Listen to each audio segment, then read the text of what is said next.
All right, good afternoon and good morning, everybody.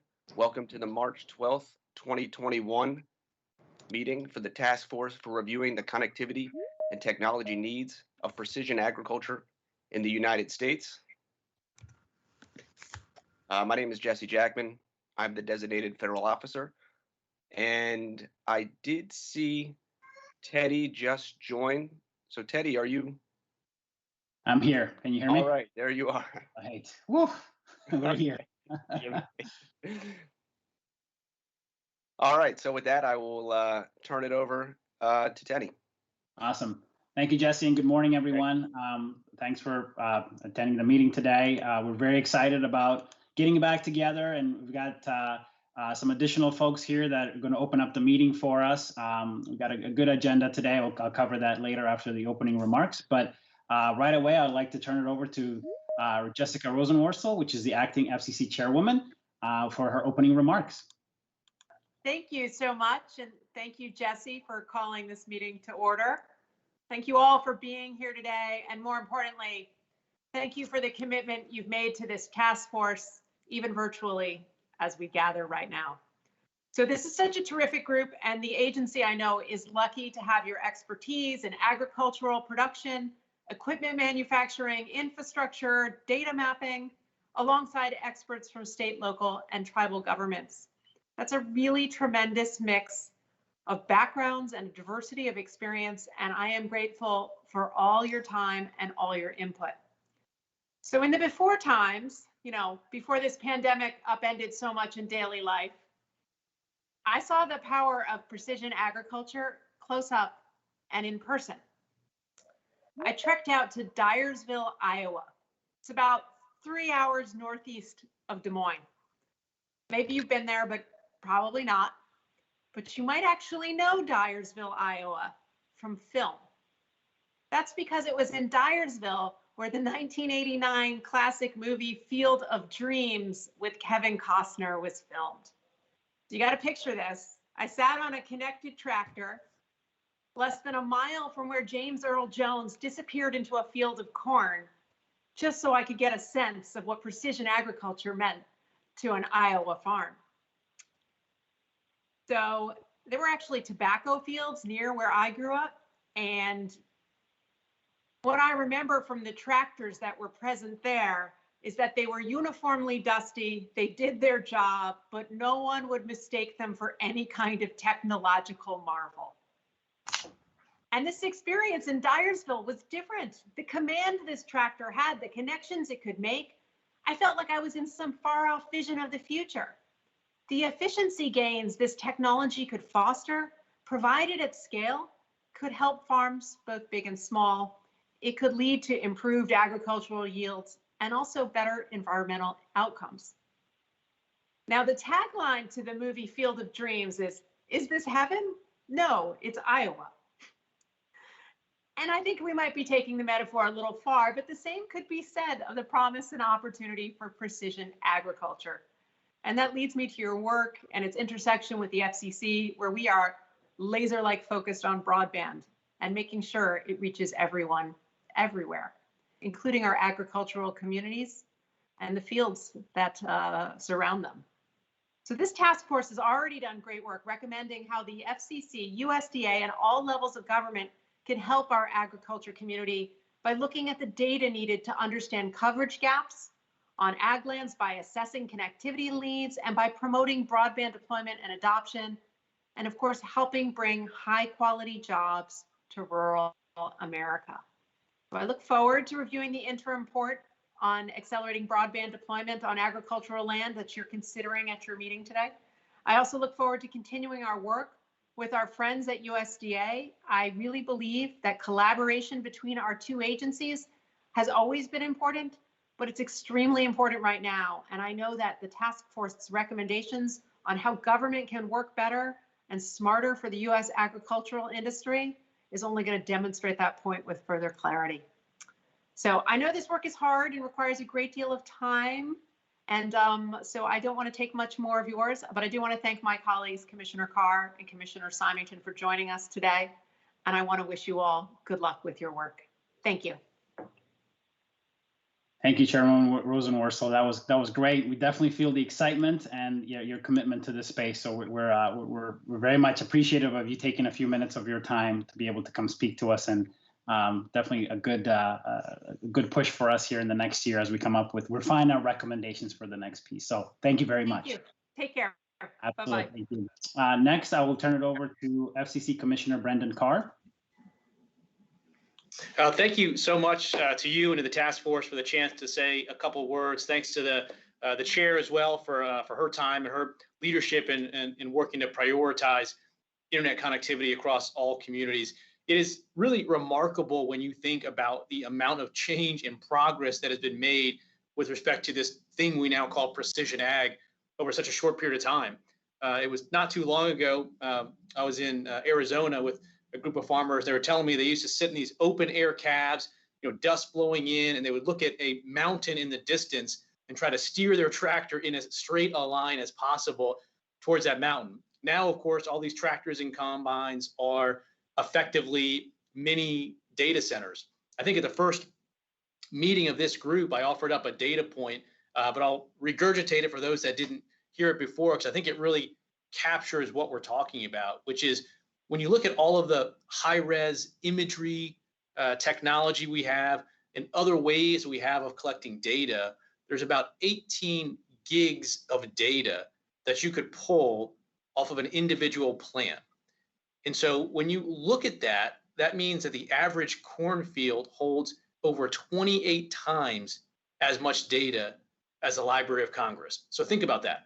All of that massive amount of data, the potential to turn it into value, whether it's more efficient productions, as the chair said, saving resources along the way, but you've got to move all that data to the cloud or to a place where it can be crunched and analyzed. So that's the real challenge.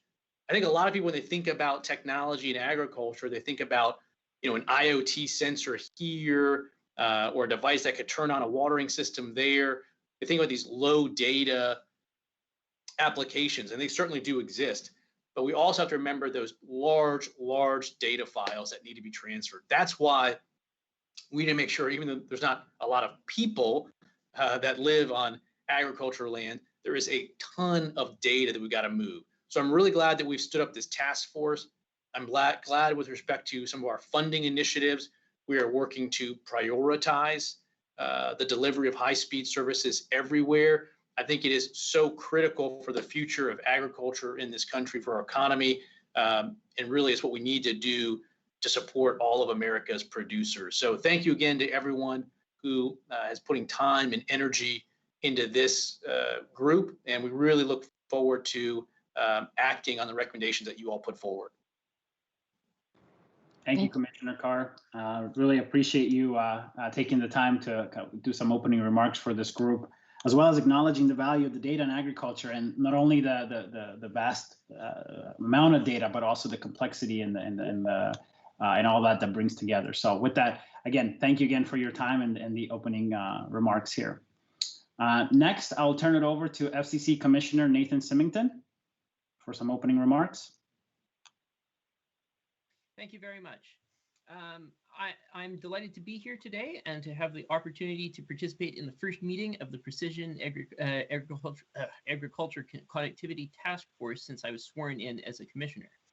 I'm eager to get to know the task force members, alternates, and working group members who are generously donating their time and expertise to this project, and I look forward to delving more deeply into the work that they're doing. I grew up in part on a century farm in Saskatchewan, the kind of rural where a stoplight's considered both high-tech and urban, the kind of flat where you can watch your dog run away from home all afternoon. Thus, unlike the farmers in Commissioner Carr's remarks, you couldn't even steer for a mountain when plowing. I care about agriculture and I care about the people who do it, and whenever I and my office can be an ally to farmers, we'll be delighted to do so. That's why I'm so happy to have been invited to give brief remarks before this task force, and why I intend to remain as closely engaged with it as you all will permit me to be. I know that technology can help farmers as it's helped my family, and it can help in at least two ways that are, I think, worth highlighting. First, in terms of labor saved, there's not always help to spare on a farm. Everywhere that technology can help direct work precisely to its highest and best use, earns time for farmers to focus on other work that needs doing. Second, in terms of costs saved, farmers, especially family farmers, often live on a razor's edge of profitability. Technology can make the difference between a year in the red and a year in the black. There's nothing more rural than a farm, and there's thus no community in greater need of a bridge across the digital divide. And there's no better way to meet the FCC's statutory aim of acting in the public interest than to support the breadbasket of our country. So for me, precision ag isn't a nice to have, it's essential. Precision ag lies, for me, at the intersection of personal and professional life. But of course, the members of this task force know more about the topic than I do. I hope to be a quick study, but I'm ready to take their lead. This task force is well on its way to meeting the objectives Congress laid out for it in the 2018 Farm Bill. Its diligent working groups have compiled recommendations endorsed by the votes of the full task force last year. These recommendations address ways to measure data and map, assess current and future demands for precision ag technologies, and how to promote adoption.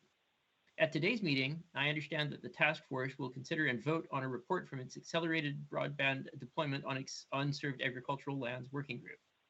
As the FCC rolls out the Emergency Broadband Fund and takes other steps, such as establishing the Broadband Data Task Force to ensure broadband is deployed quickly to those who need it most, this report could not possibly be more timely. I look forward to hearing about recent developments at this meeting.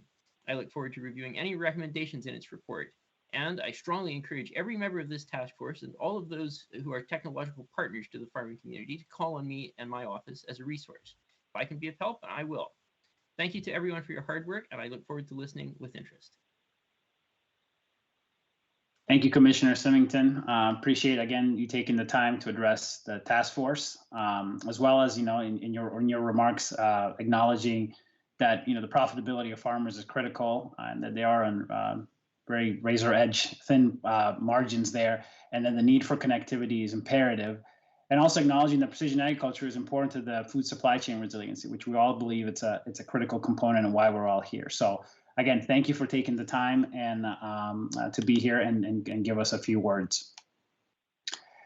Next, I would like to have the Acting Administrator for Rural Utility Services from the USDA, Christopher Mclean, do some opening remarks here.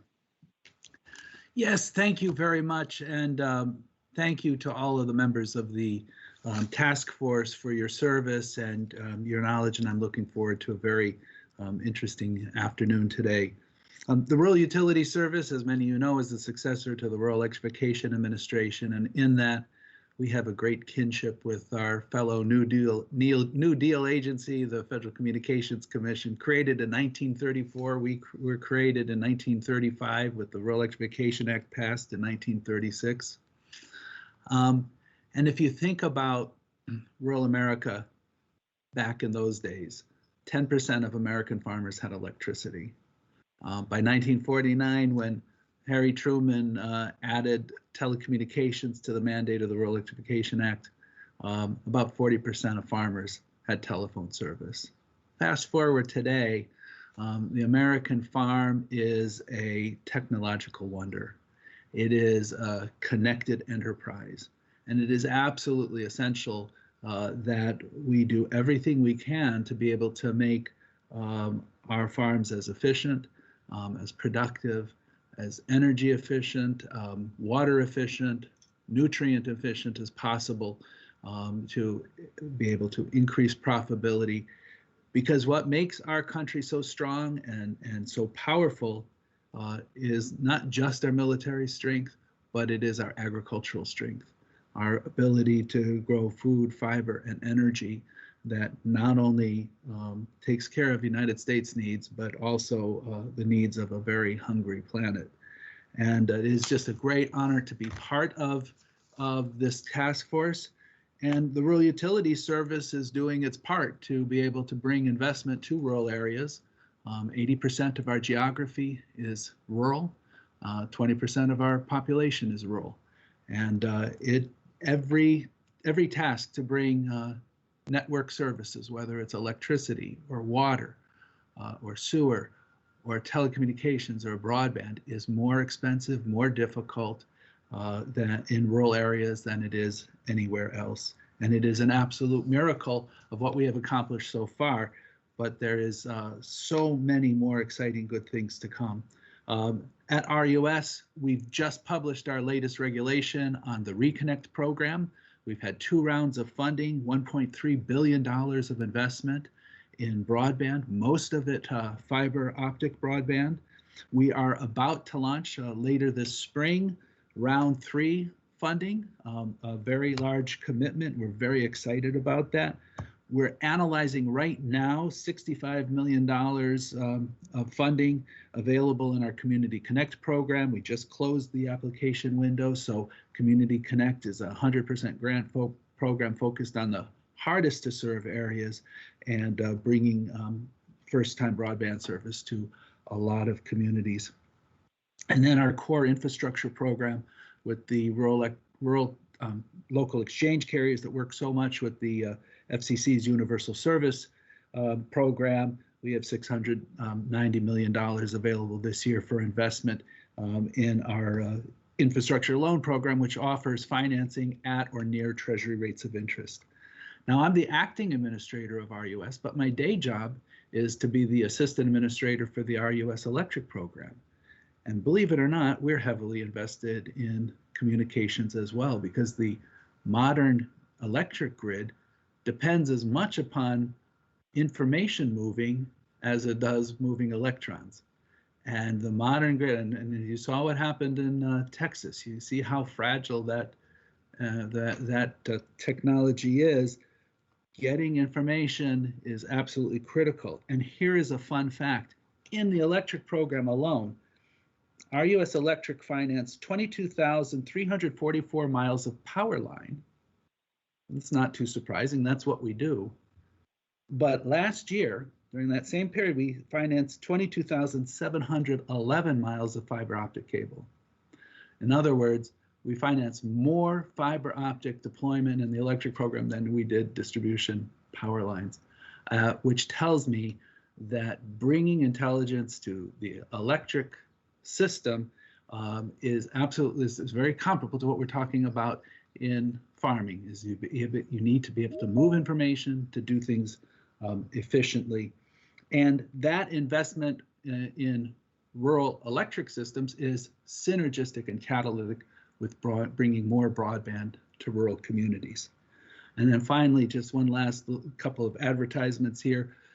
In the 2018 Farm Bill, the bill that created this great task force, Congress gave rural development, the cluster of 3 agencies in Department of Agriculture that includes rural utilities, rural housing, and rural business services. It gave us the ability to devote up to 10% of individual loans or grants to broadband deployment. And in fact, I have 3 electric loans that have taken advantage of that new authority to have a portion of our electric loan dedicated to broadband deployment. And we're very excited about that being a new opportunity. And finally, the Rural Energy Savings Program is an opportunity to be able to control inputs on people's farms. We'll make loans to utilities. It could be an electric utility, a telecom utility, a broadband provider, water utility. We'll make them a 0% interest loan, and then they can make a low interest loan to a consumer. That could be a farm operation to institute energy efficiency measures. And when it comes to precision agriculture, managing your electric and energy inputs are critically important. So that's another new opportunity. And we are seeing how that energy efficiency link is also spurring broadband deployment. So it's an exciting opportunity. RUS is thrilled to be here. And we're thrilled to be able to offer financing to be able to bring the vision of a fully connected agricultural sector with high capacity precision agriculture. So thank you very much for inviting me, and it's a pleasure to be with you today. Great. Thank you, Acting Administrator Mclean. We appreciate your partnership with this task force and the work that the RUS is doing currently, especially with all the challenges in rural communities and bringing newer capabilities to the folks in those communities as well. I will also mention that Acting Administrator Mclean is acting in the ex officio member of this task force, so that's also exciting to have him here with us today. So that concludes all the opening remarks. I'll just say a few words and then also turn it over to Catherine to sort of open us up for today. Starting out with, thank you for being here. Thank you for making the time, and thank you for continuing to serve on this task force. It's good to see everyone again, even though that's virtual. We did talk about with Jesse yesterday, maybe we might be able to get our last meeting in place in person. Fingers crossed that, with the vaccinations and everything else, maybe we'll get a chance to do that. I would really very much look forward to kind of getting to see all of you once again face to face. Great work last year from the working groups and the chairs of the working groups and the vice chairs in putting together that information. And it was quality information. A lot of thought went into it, a lot of discussions even during our task force meetings. And I believe we were able to produce quality data and good recommendations both to the FCC and the USDA at the end of 2020.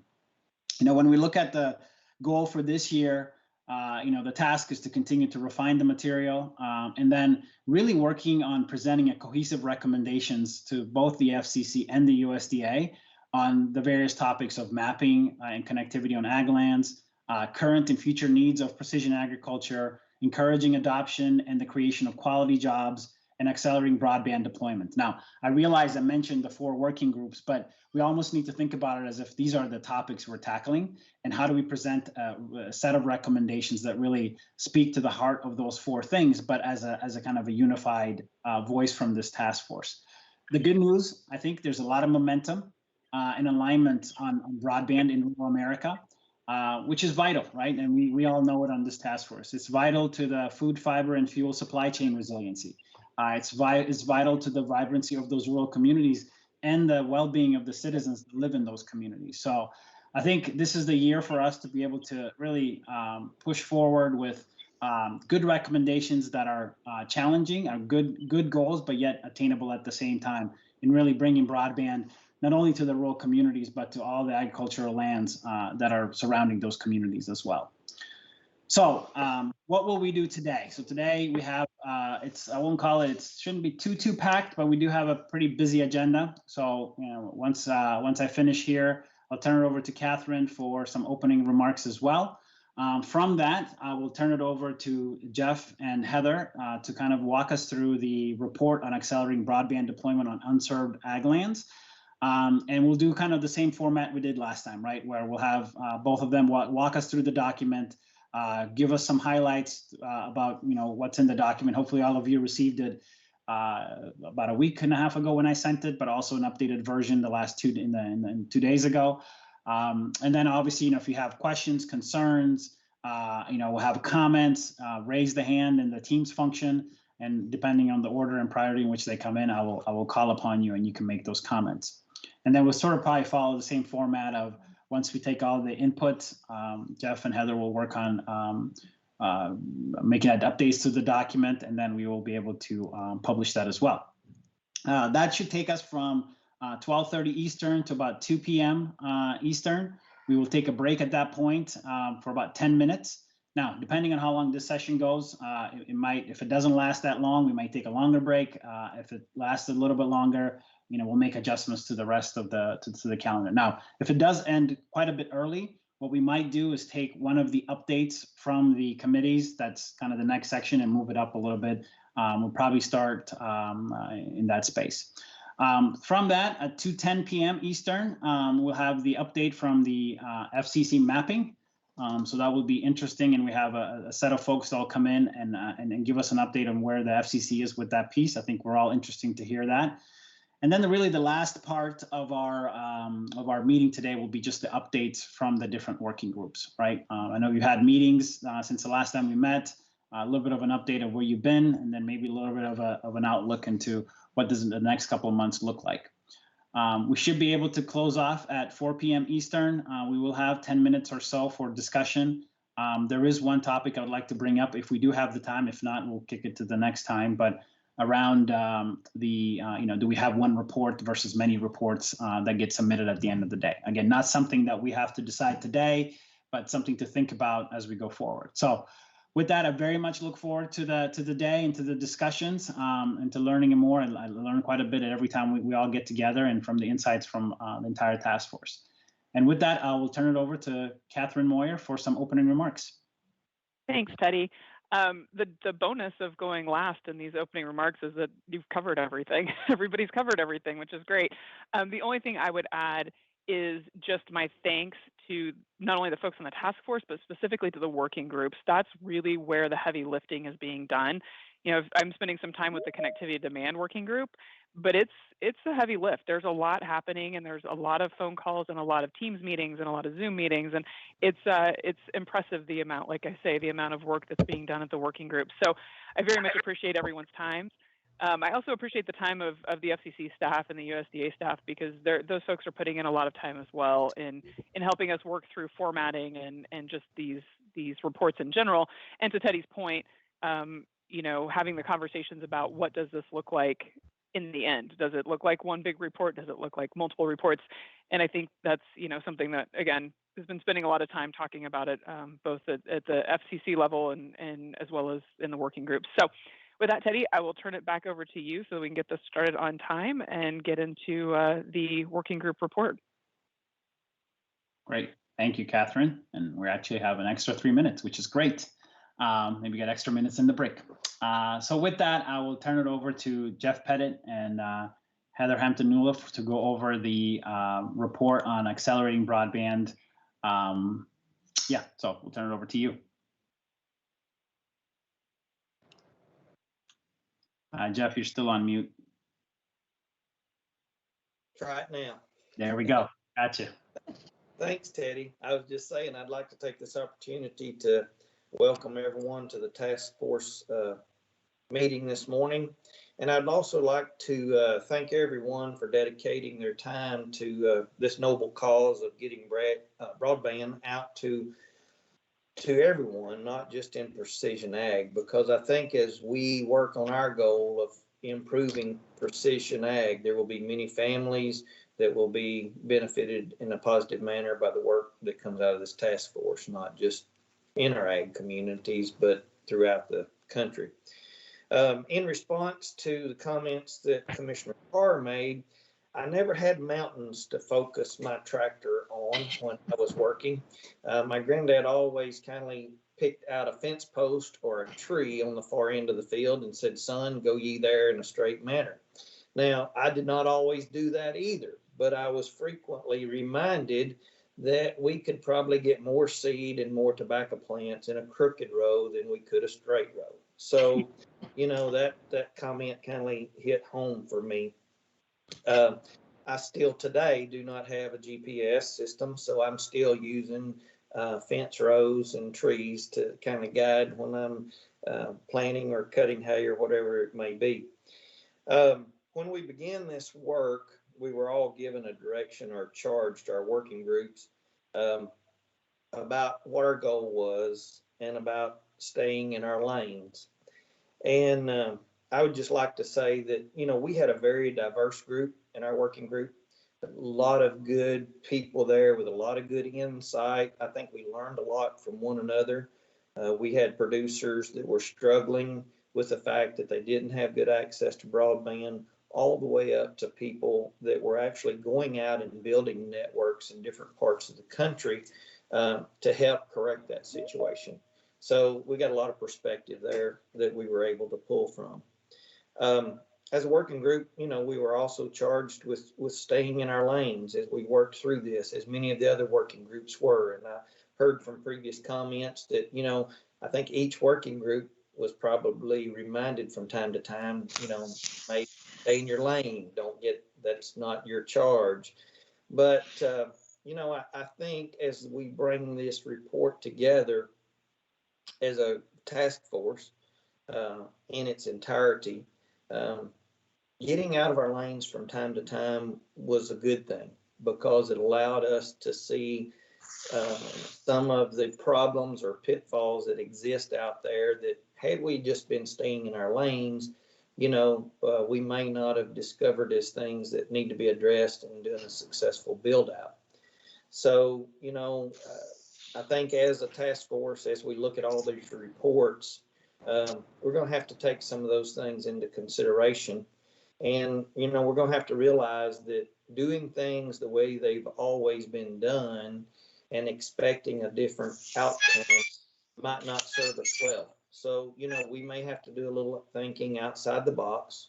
We may have to get out of our lanes from time to time as a task force. And it may come down to the task force and all iron sharpens iron. So, sometimes if we're not pushing as a work group or a task force, people to think outside their box, sometimes, we might not be giving our best to the charge that lies before us. So I encourage everyone to be open. When we have concerns, when we see things that might be missed in some of these reports, the work that's before us, don't hesitate to speak up and speak out and let your concern be voiced, because I think that's what this work is all about. With that, I'd like to introduce Heather. She has been the leader of our working group. She has been our champion. She has led, she has pushed back, and she has kept us organized and on track. I have been very blessed to have her as our working group chairperson, and she has done a phenomenal job in getting us to where we are today and having this report to present to the task force. So with no further ado, I will introduce Ms. Heather to you all to give our report. Thank you, Jeff. I appreciate your kind words and unexpected words. Thanks for throwing me off my game right out of the gate. What I'd like to start by doing is just opening our share tray, and we're going to get right into the document if this is acceptable to Teddy and Catherine and everybody on the team. Can anyone let me know if they cannot see a page that says Accelerating Broadband Deployment, Interim Report, FCC Precision Ag Task Force, in a blue box at the very top of the page in front of them? Hopefully everyone is able to see that. Yes. Yep, you're on page 4. Yes, I am. Because hopefully you've had a chance to skim through the document, if not read it thoroughly, and look for undoubtedly what you'll probably find many typos despite the number of eyes we've had look at this. Our working group, Jeff described it well. We have such diverse professional backgrounds and interests and abilities and knowledge. It's been such a pleasure to work with everyone. So what we're going to step into here, though, on page 4, Jeff and I thought it important that we not just dive into the recommendations, but we actually share some of our guiding principles in our discussion, which we would hope would also serve as guiding principles for the full task force. And I've kind of highlighted just one sentence here in particular to kick us off, saying that our group members recognize the effectiveness of precision agriculture on agriculture lands is inextricably tied to the ability to analyze and communicate data from decision-making headquarters of individual farms and ranches. And as part of this, it's so interesting to me. I was just had the opportunity to be at a business last week.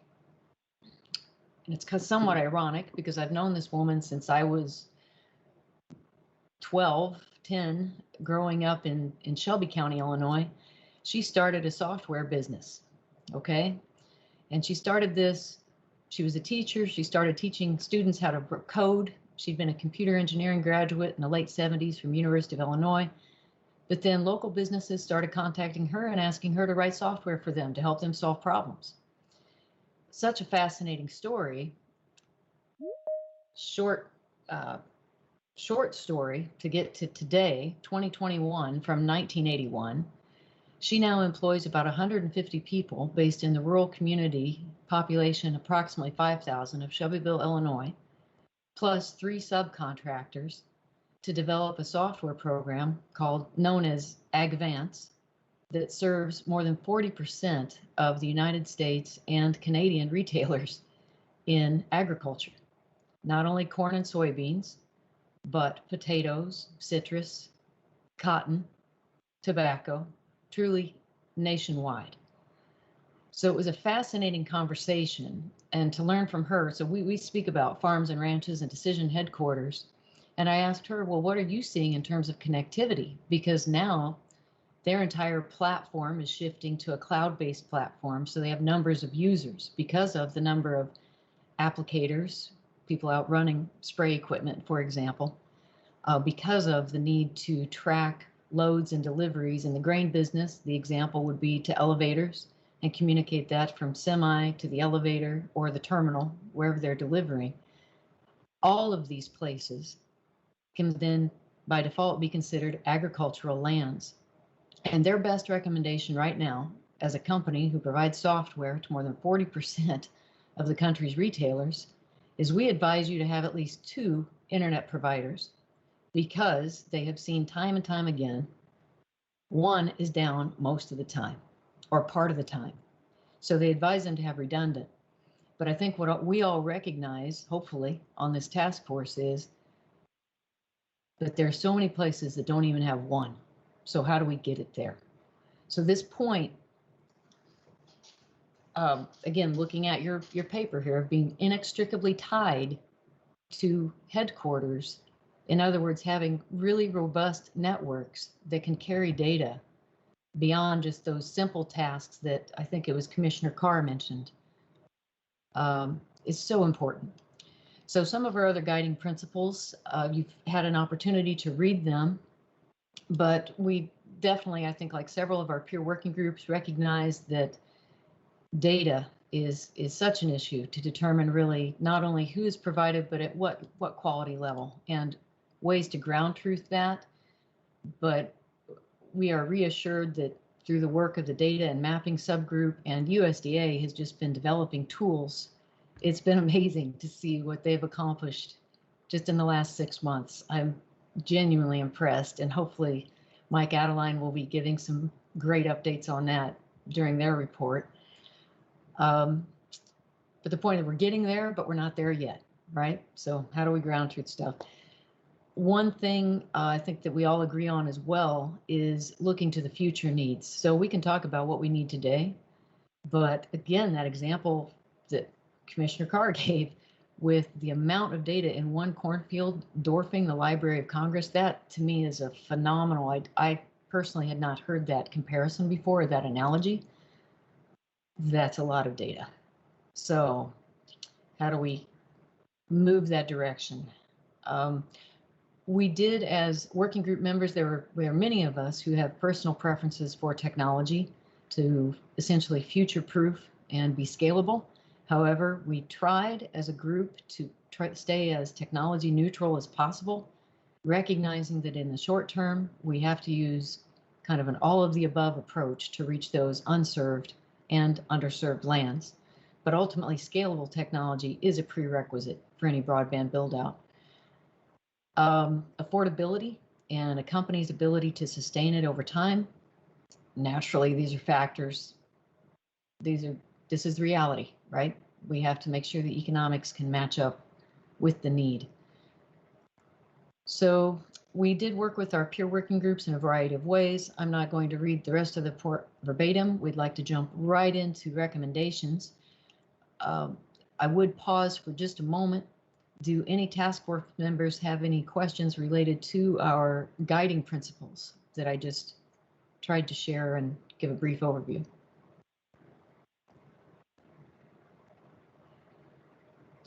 All right. I don't see any hands up at the moment, Heather. So thank you, Teddy, because I'm not in a position to see any hand. Oh, I see you down in my other corner, my other monitor. I only see you, so I'm just going to smile at you. Good deal.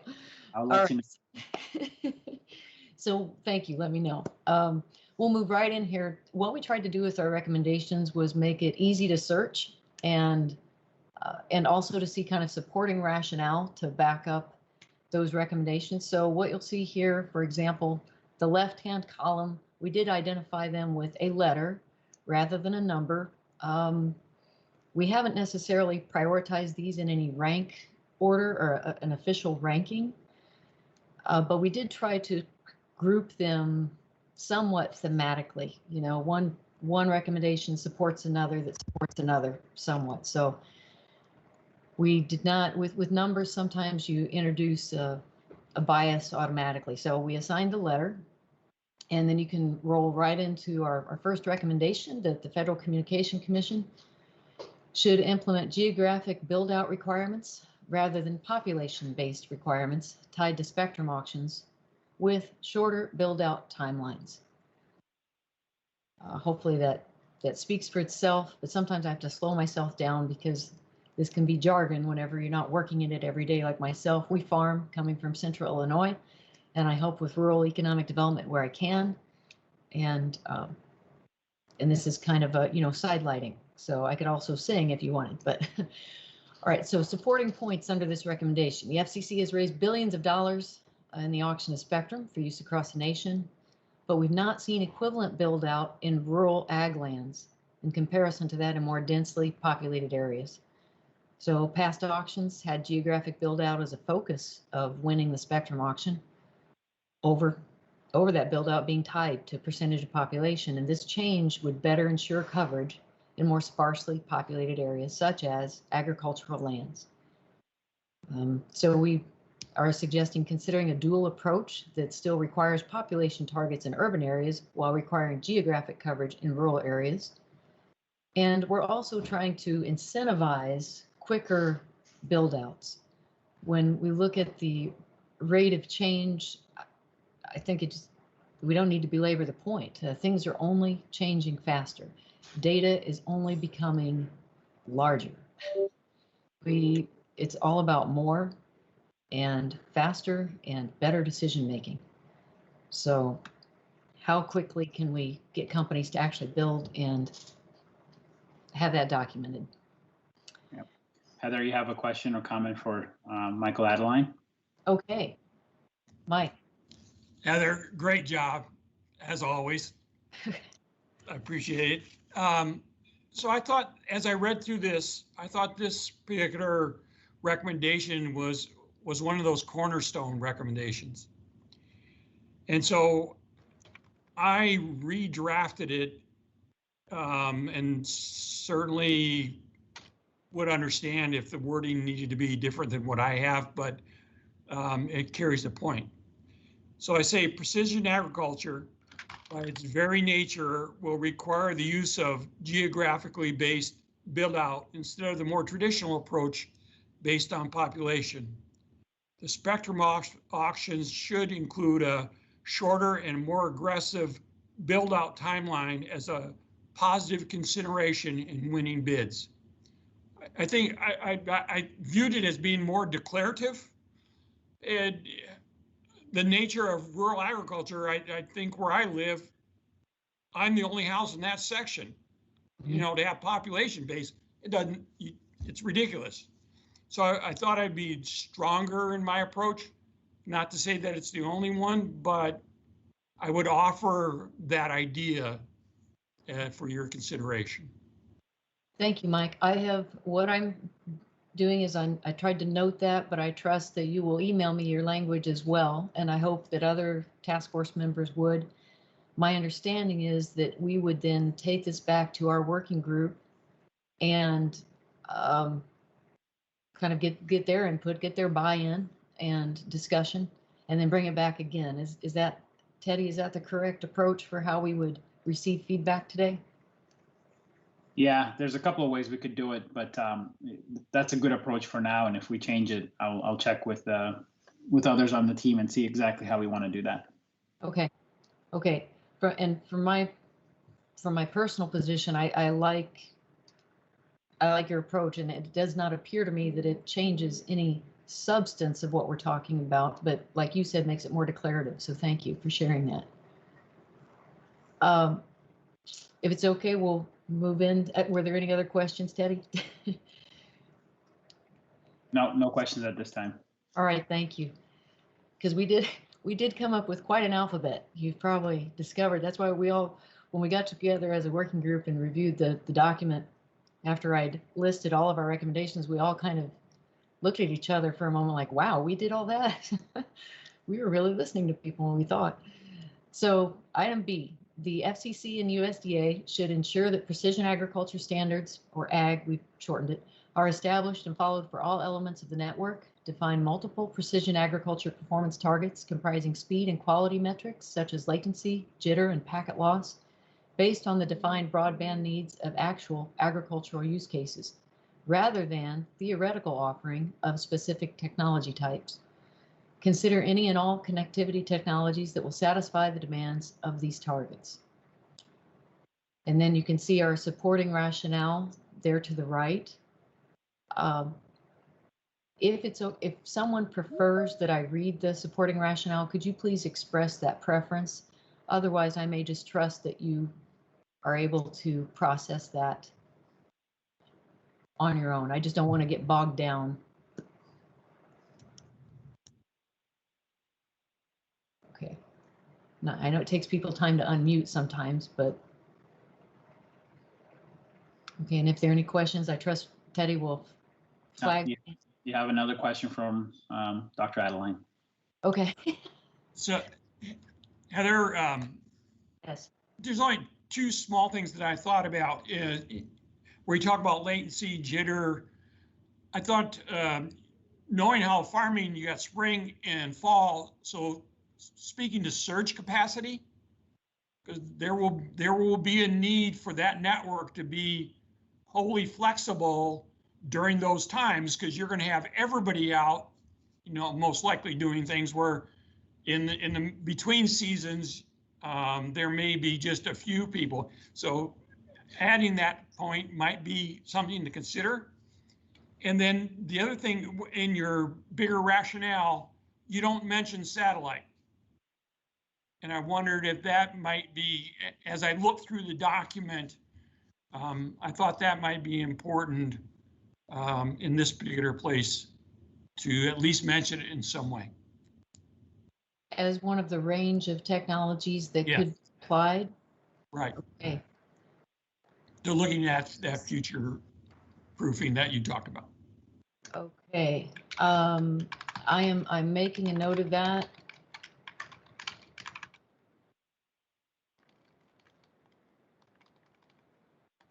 It's interesting that going back to that Advanced software example that I shared in the introduction, she also talked about their company switch, especially as they're going cloud-based, where they have now contracted their servers through Amazon Server Network, and that flex that you talk about, right, where they are able to widen that capacity, widen that pipeline, if you will, in these peak seasons versus a much smaller company independently trying to adjust its own servers may not be able to kind of manage that, but it's interesting you pointed that out. Thank you.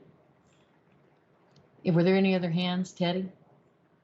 Yep, we have one more hand. Okay. Go ahead. I think it's this grass farmer. Hi, it's Andy Bader. And Sorry, this computer doesn't identify me as name. A question on this metric with regard to service availability. I think there are two different qualities of service that we're after. We're after excellent throughput capability, but we're also after service availability across wide swaths of farmland. So is that in this section or is that handled elsewhere? I think that's what we were attempting to capture here, not by providing an all-inclusive list of possible metrics, but these were meant to be examples like the latency, jitter, and packet loss type thing to imply that we have varied performance needs and requirements. But if you think we need to state that more explicitly in some form, then I welcome language to help do that, because this was an area that we had kind of revisited at 3 different points in time, just trying to be general enough to be encompassing, but be specific enough to say, and this is what we need to do. Okay, now I appreciate what you've done. I would suggest that I come at this as a former RF engineer, and so I would look at this from the perspective of field strengths, and as far as channel loss, signal noise ratios. There are other metrics that, as an RF person, I would be after. And so we can put that in as annex or deal with it elsewhere, but it's kind of a planning factor type thing as far as siting of transmission and reception facilities. Jeff has a comment or. Okay. And Andy, I would hope, hopefully you have my email, or it will be shared through Jesse, or I can copy everyone. But if you could share, I always welcome kind of in your own words. Excuse me. All right, thank you. Okay, thank you. Sorry, I don't have a secretary to say she's not available right now. No worries. I think Jeff has a comment or a question. Yes, Dr. Adeline, I would like to go back to a question or a comment that you made and just make sure that I'm understanding what you're trying to say. You mentioned the fact that we did not mention satellite at some point in the report, and maybe I didn't understand exactly what you were saying, but I think we made a pretty good effort to not mention any particular one kind of technology over the other as far as getting broadband to these areas. But we did, in that last wording under B, consider all connectivity technologies that will satisfy the demands of these targets. We were trying to look at all of the available resources we have. So I think we had considered satellite, in our considerations as we wrote this. We might not have just defined that, I guess. So I don't know if I understood exactly what you were saying. First, that's what I wanted to clarify, or if, I want you to understand, I think, what the intent of the working group was there by that wording in that final part of B as well. And Jeff, one of the reasons I brought it up is that I've had folks contact me at the working group asking about, you keep talking about fixed and wireless, and I was concerned if they read your document and don't see the explicit word satellite, they're thinking that we're only in that mindset of fixed location or fixed wired and wireless. So that was my motivation for bringing up the word satellite. Well, I appreciate you bringing clarity to that, because that does make sense, and I think we truly want everyone to realize we are looking at all available technologies. So I think, thanks for helping me better understand what your concern was. So you bet. Heather, I don't see any other hands. I do have one comment though. It's not material. I mean, it's not going to change the recommendation or the document you have here. However, kind of reading it, I think this is one of those areas where we will need to, as you actually stated in the recommendation, work closer with the current and future connectivity demands working group to make sure that, they kind of play on each other, right? Like maybe one recommendation or somehow we have to tie it in together. So that's something to keep in mind for this coming year. But as it stands right now, I think this is good. That's right. I view you as the full task force are like the weavers, right? We're just putting together different fabrics over here, and you guys got to then figure out how to mesh it together. Good luck. Yep. Okay, so moving on to C here, and I noticed the word satellite does pop up down here where we look at, again, that's just one example, but under C, we have ensure that federal agencies use the same threshold for establishing what is considered to be broadband service and ensure all support mechanisms and incentives.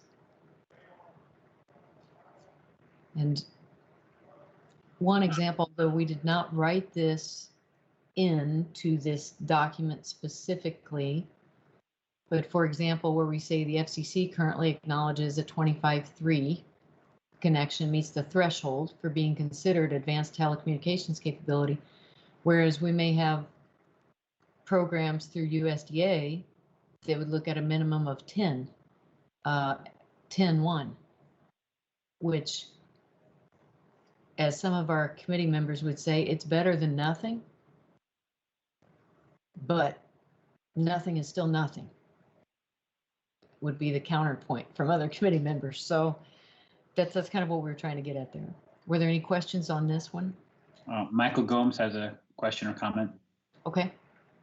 Yeah, thanks. Heather, first of all, bang up job on this stuff, and I know it's not easy at all. And so that's good stuff.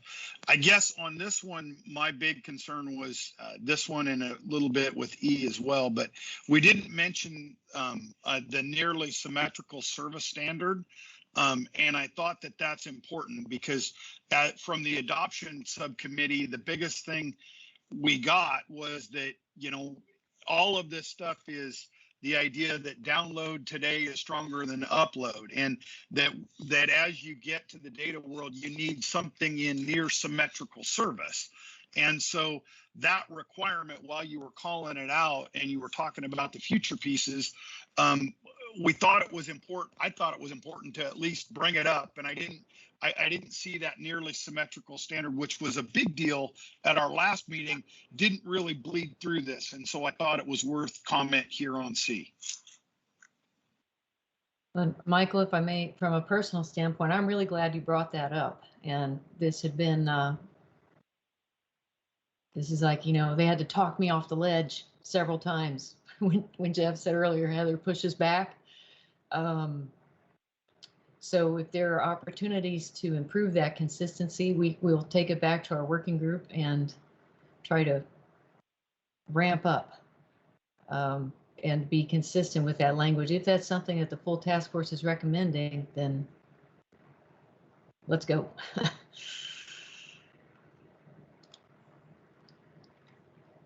So Teddy, would you want us to, I mean, I don't think you want us to recommend changes or something. We're just providing input, but from our standpoint, from the adoption subcommittee, that whole symmetrical standard thing was a big deal. So I'm not sure how we fit that in, but I'm just one of 15 voices. Sure. Well, so it's a good point, Michael. And actually that kind of goes back a little bit to earlier as well on the some of the changes Dr. Adeline suggested on A. What we could do is if you have suggested changes, maybe we can send them to Heather, right? And she can look at the language that's proposed. And if we get a chance to, if it's not too many, now we're only at C, right? So we'll see how deep we go. And if we can agree on the proposed language might be before the end of a meeting today, then we can vote on the report as a whole. If not, we'll have to kind of get back together at a later time. So, Daniel, you have a comment or question? Yeah, I think that this is maybe going to preempt David Goldman's comment that's about to come behind me, would be my guess. So just to clarify on Michael Gomes' point on nearly symmetrical, from my recollection of the conversation last fall, we used the term nearly symmetrical or an element of that rather than symmetrical, so we didn't get into the semantics of a standard having to have equivalency. So I just wanted to make sure we reinstated the intent that we don't want to just be prioritizing download versus uplink. We want them both to rise rapidly over time. So hopefully that helps you, Heather, from a context standpoint, that it's not the language of symmetrical, it's something that drives this idea that both downlink and uplink are both rising at a much more rapid rate than what the current standard for the FCC is. We'll see if David backs that piece up. And maybe just my final comment before going off, Teddy, to your point, I really think it's important if we can to try to vote on this to move it forward. But I also understand the magnitude of the changes that we may be looking at yet to come. So. Yeah. David? And thank you, Daniel. That helped me. Yeah, not only did I get preempted, I got preempted in a better way than I would have said it. So I've got nothing to add. I think I align myself completely with the previous comment. Got it. Okay. So Michael Gomes, can you potentially send sort of a modified language for this to Heather? Sure thing. Happy to do that. Perfect. Thank you. Heather, I don't see any other hands, so I think we can. Okay. I was thinking one way I could approach this is make some pull open the Word document and make suggested edits as we go that we would share with our group, but I don't know if that would really help with your voting process. So No, I think because we have time, I think what we could do is they can send you updates, and then you can take those, incorporate them into the document, and then we can review those changes you made at the end of the session and see if like we all agree and can vote on the document at that time. Okay, all right. Yeah, Well- Jesse, this is Teddy. Sorry, Teddy. This is Jesse. Sorry. That's right. If Okay. you guys have changes to make, you can make them. Send the email, but then we want to make sure it's explicit in that we announce what those changes exactly are going to be in this public forum. So then we can, and then that can be voted on. But if the task force cannot come to a consensus, then they can be tabled and removed from the report at this point, and then maybe voted on at another time. All right, well, so David, Anthony, Jeff, Steve, we're going to get the band back together.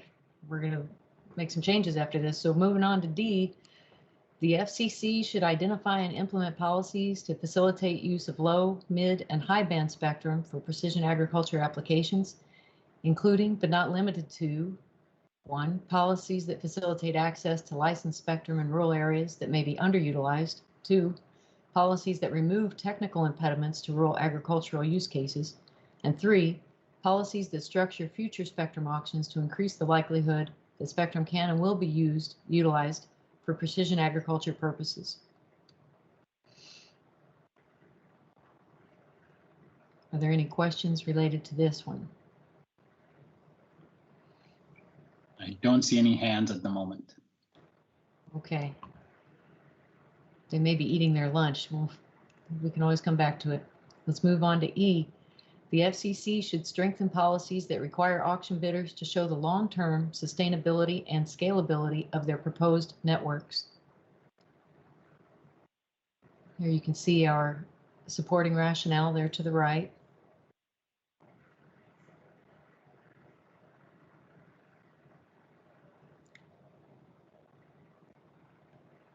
Michael Gomes has a question or comment. Okay. Same, basically, we were talking about scalability, and the symmetrical service requirement was, or the nearly symmetrical service requirement was the thing that I was concerned about. And so, if we can shoehorn that one in, or I wasn't sure if that was something that your committee had talked about, because it didn't seem to resonate in this piece, but that's all, that was my only comment.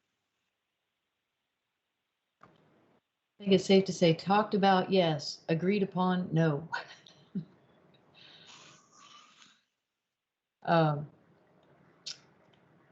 We'll go ahead and move to item F. The FCC should strengthen policy towards use restrictions of unlicensed spectrum to mitigate unnecessary noise in order to better ensure performance for wireless networks.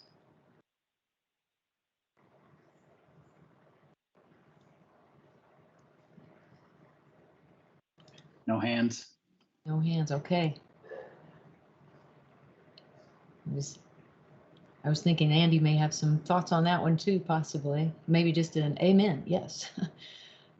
G, the FCC and USDA should support rural broadband networks by including incentives for connectivity to rural ag land headquarters. This has a more substantial rationale behind it.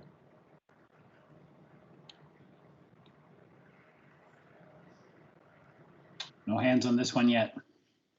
Okay. Sounds like our task force members need to be quick with their hands. Teddy's looking for it right now. This is like the speed round.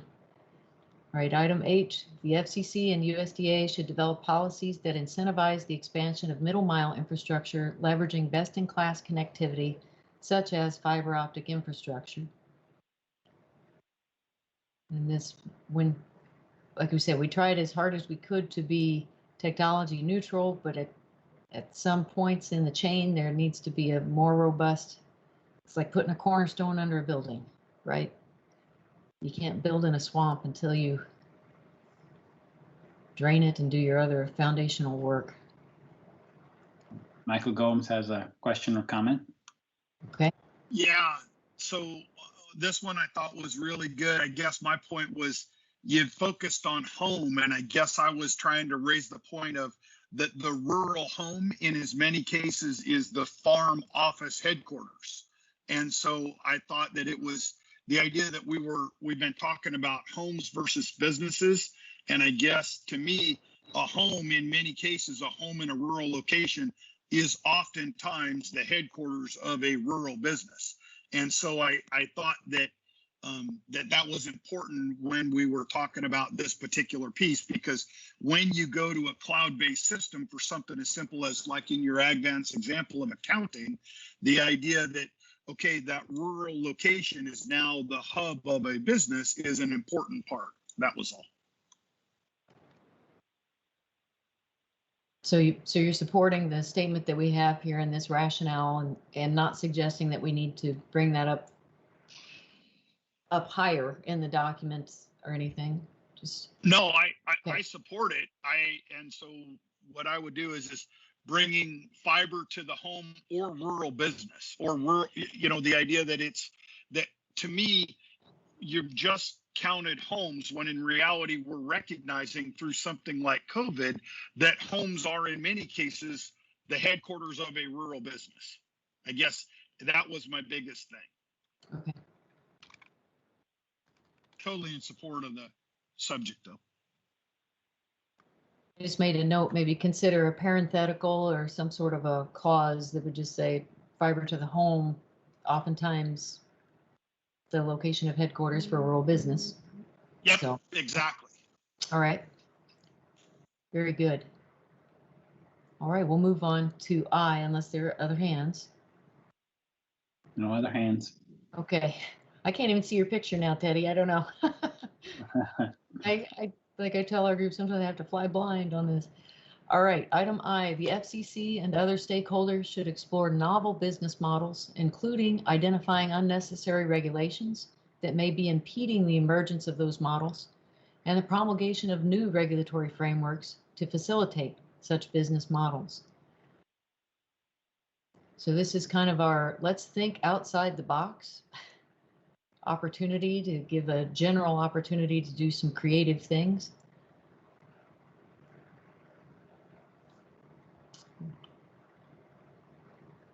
Michael Gomes has a comment or question. Okay.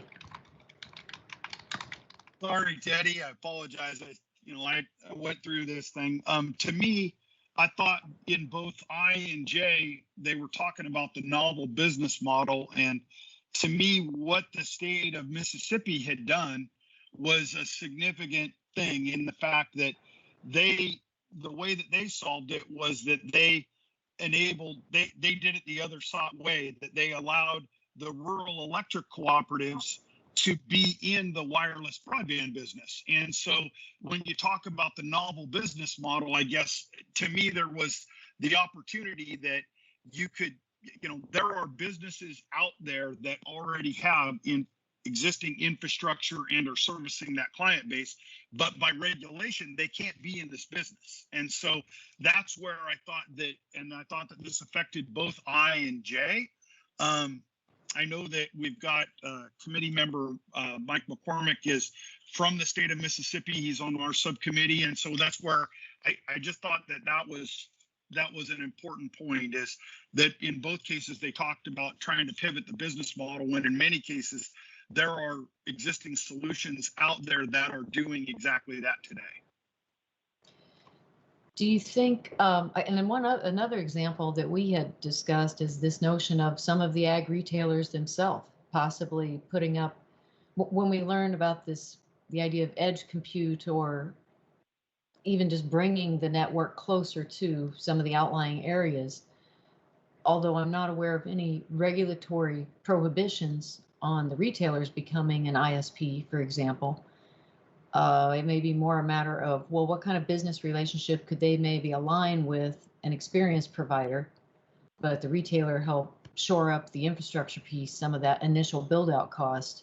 So we're just trying to think creatively, even, yes, cooperatives, yes, other nonprofit, maybe it's a rural economic development entity like a C5, and then also the private businesses cooperating. But Do you think that we need to try to consolidate I and J, or do you think that they're okay to stand alone? I mean, we've already kind of moved into J there as far as with your comment, Michael.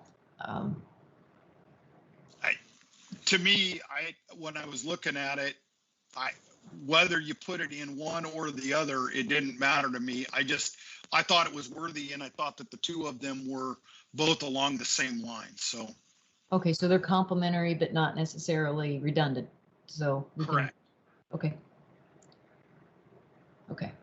Yeah, Heather, my comment on that one would be, I like them having two of them just because, yes, they're related, but they do speak to, I mean, they give more examples of how this could look like. Because, I mean, it's one of those things where there's many different ways this could go. So more concrete examples we can give, the better.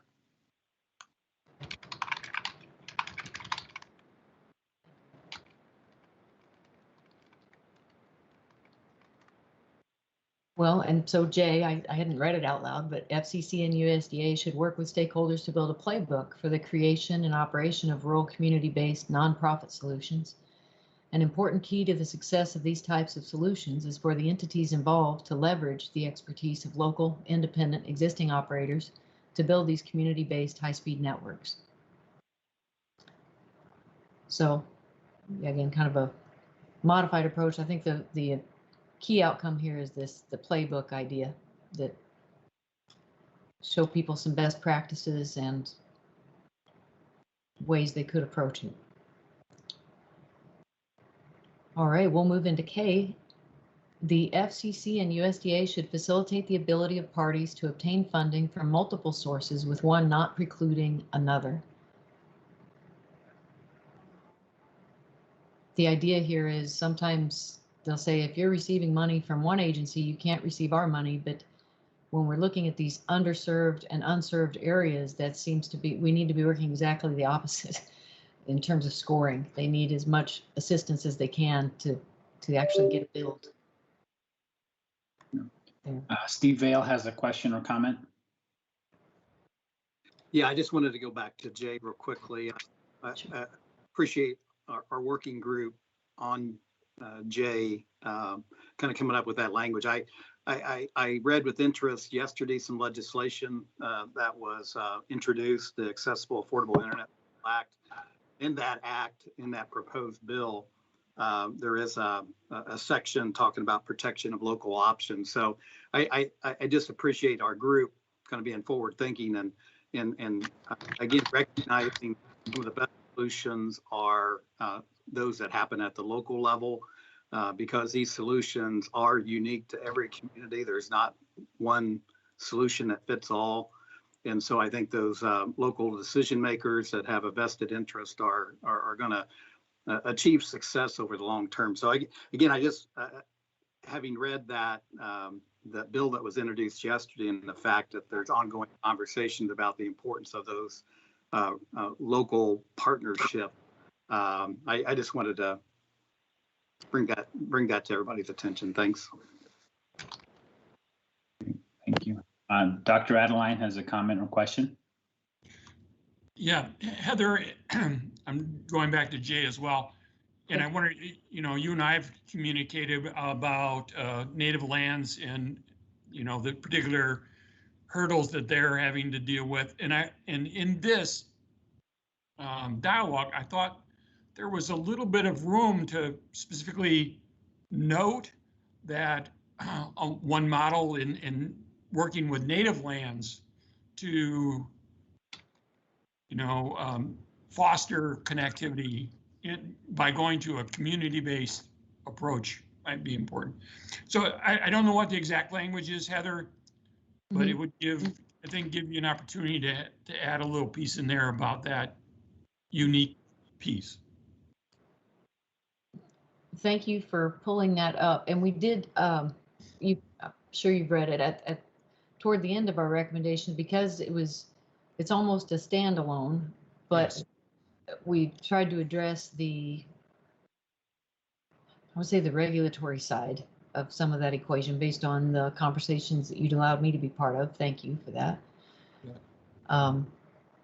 While not throwing anybody under the bus. So we're trying to say, okay, let's see if their process is going to work. And if it doesn't work, well, then a change needs to be made. But we'll get to that one too. Yeah. Okay, well, it sounds like, maybe an addition in J here as of an example, but the concept itself is sound so far. And K, we've talked about that. So we'll move into L. The USDA, should develop policy to support the build out of local last acre network to ensure the capability to use precision ag systems and devices. Okay, so here we're addressing USDA side of the house, and in addition to rural utility service. One suggestion we've had from our committee is maybe Farm Service Agency, given its on-the-ground presence, could facilitate efforts, maybe even in loan generation and assisting in building network infrastructure. Hey, Heather. Yes, is that Anthony? Yes, I'm sorry. I'm having trouble finding my raise hand function, but this actual recommendation here was the one that was near and dear to my heart to keep continuing to bring up the Farm Service Agency. And as we're going through these, something jumps out at me that both J, K, and L, there may be an opportunity for us to drop in the Farm Service Agency as a potential collaborative partner or funding mechanism for all of those. But I don't know if it fits, but something just tells me right now that I wanted to mention it. So Okay. that's all I have. Okay, so maybe we'll come back. You said J and K when we look at funding. Yep. Okay. And also, I think all four of the working groups, the Farm Service Agency probably lends its hand to help solve all of the four different working groups' function as far as their assets in our rural communities. So I say they know more about me than my parents do sometimes. It feels that way with the forms we have to complete at the farm level. Dr. Adeline has a comment. Okay.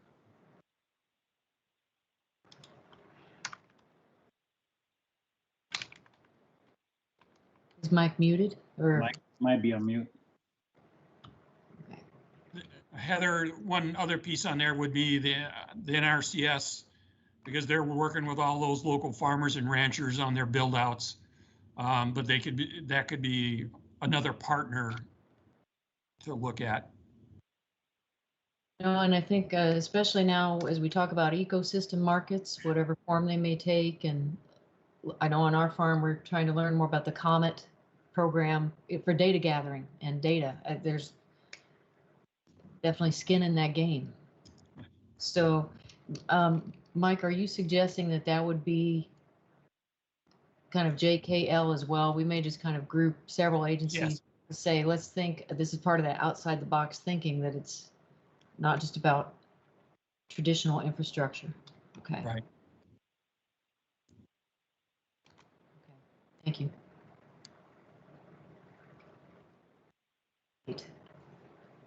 We were at, I think we're at M now, aren't we? The Department of Interior's Bureau of Indian Affairs should conclude review of handbooks for program staff to interpret guidelines for build out of internet services, distribute the handbooks, and accelerate training to field staff. Then we've noted in our rationale here what I would call it's not an if-then clause, but it's definitely the just-in-case statement. So that becomes item 2, is where the conversations that the data and mapping group had with both Bureau of Indian Affairs officials and then, was it Northwest Teleco that we were able to visit with in Montana, I think. Anyway, there was guidance from a revised 2016 CFR that seemed to have created confusion where on the ground staff did not feel either confident or informed enough to interpret the regulations in a way. And so it was really causing significant delays in build out. And our understanding was it was not just with that particular telco, but this was happening in a variety of places. So what we learned was, even though that revision was made in 2016, it's now 2021, and they are now getting the handbooks out to staff to tell them this is how you should interpret that. Mike, is that a fair kind of summary of that conversation? Yes, it is. Okay. Because this one, it just seems like an outlier compared to the other agencies we're pretty more well versed in, but. Michael so Gomes has a question. Okay. Comment. Yeah, thanks, Teddy. In the adoption subcommittee, we also heard the same thing, and so I'm just confirming it.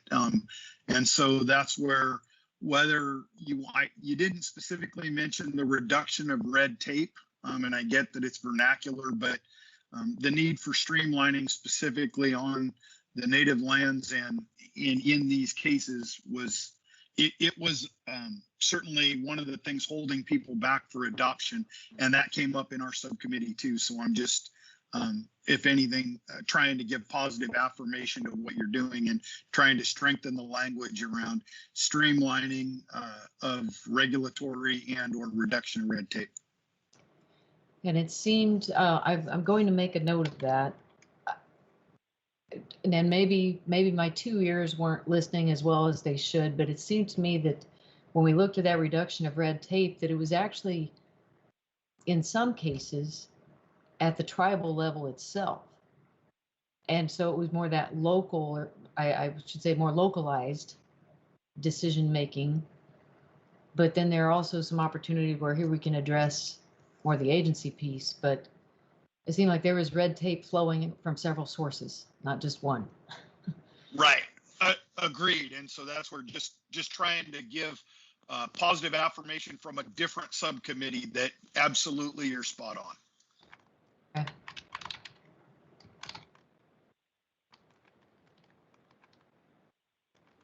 Okay.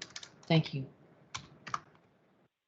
Item N, the FCC, unless, okay, I don't see any flag. There's another hand. No Okay. hand. Yep. Again, I've got the little black box. That's all I've got. All right. The FCC should ensure that the intent of the Broadband Data Act is met by expanding proof of service beyond one customer in a census block to a percentage of premises as companies report their coverage. Daniel Leifried has a question or comment.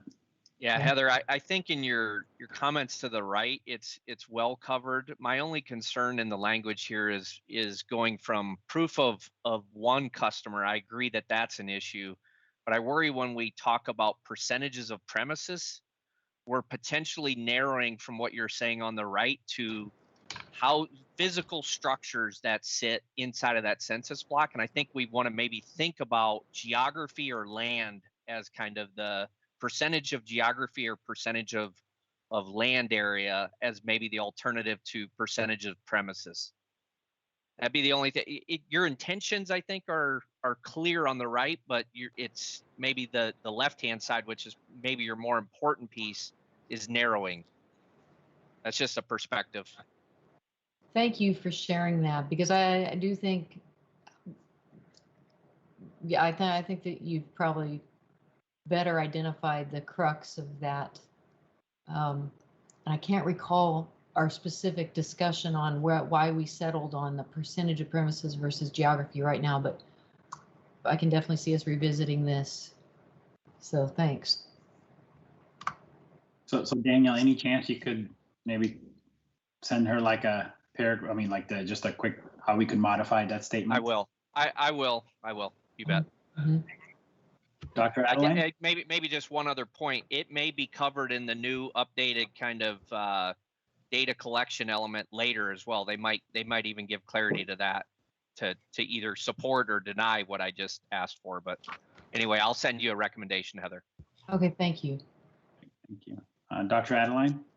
So Daniel hit it exactly. I had wrote down geographically based approach that I thought it would make it stronger to have that, even to the point of saying coverage based on waypoints by section or you know, a real area that you can identify. So I think, Heather, something of that nature, I think would be important. Okay, I'm going to tease you now, and I'm going to say you're from west of the Mississippi. Waypoints by section versus township and ranges. No meets and bounds. We'll figure it out. No, that's great. Well, and that's the heck of the deal, right? I keep thinking of places like West Virginia and Colorado, New Mexico, and you drive through these places and you're thinking, man, if I were on the wrong side of this mountain, I'd be out of luck, right? And we live in pretty flat territory, and it's still hard to get service. So I just can't imagine living in that level of frustration. And Andy Bader has a question or comment. Yeah, I'm going to follow up on the last two commenters because this is essentially what I kind of stumbled through earlier on in section B. And so I was busy on my iPad writing away here, something to send you. And it pretty closely mirrors what Dan had mentioned, that we need some service availability percentage targets. And the way this is done in my last industry, which was not wireless communications, it was done on a percentage of availability of location and a percentage of availability of time. And with the understanding that it's impossible to have 100-100, but likely maybe 50-90 or 90-90 or something like that. And I think that's a very valuable discussion for us to have in agriculture, because we have a common situation of people have large fields where they may get to one end and something will stop working. So we need to have an agreed, okay, we need to have 95% of the service area covered 95% of the time. And now carriers, satellite companies, et cetera, you need to figure out how to engineer to that. So I've written a section on that for B that I'm going to email you in a little bit. Excellent, thank you. I love having technicians in the discussion. That's great. Any other hands related to? Yes, Seth Enrofer has a question or comment. Yeah, right. one clarifying question. Is the intent of this recommendation as far as the reporting specific to wireless rather than like a fixed wire line? Because from a fixed wire line reporting, it's right down to the location level that they're going to report. But on the wireless, it's more of a geography at an area and a percentage of a section or shapefile. Seth, that's a really good question, because as we, and maybe some of my fellow working group members can help pitch in here, but I'm thinking of a local example where we have an incumbent provider,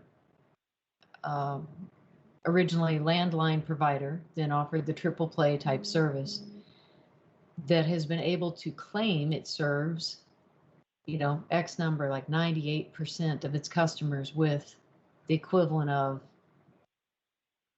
23, 25, pick your number, right? And it's able to claim that based on having a line run through part of a census tract, but it doesn't actually serve. It may just serve 1 or 5 people on that line, and the other 200 don't get anything. And they definitely don't get near what they're claiming to serve. But yet they can claim the area and have claimed it and have received significant federal funding. So I just share that as an example in terms of just the reporting process as a census block. That was part of the concern or one aspect of this. But I don't know, other committee member or working group members, any thoughts or response to Seth's question?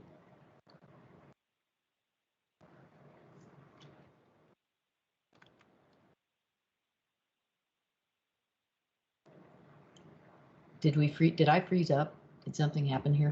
Oh, you're good. I don't see any hands up either.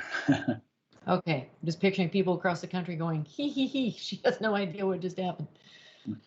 But Seth, I'm just sharing there. That was just one example as one word. No, I think that's a good example. And from our mapping, broadband mapping and the reporting of service providers' capabilities, I think there's two different, clearly different goals. One of them is, can I get fiber-based, gig by gig at my, whether it's a business headquarters, a school, a hospital, a home, that's right down to the serviceable address at that layer. But I think from a precision ag standpoint and a wireless perspective, then you want to talk about, can you have my tractor being connected as I drive down the whole field, or 50% of the field, or what that percentage is. And I think as I read this, I'm thinking that the intent is more on the geography, not at the address layer.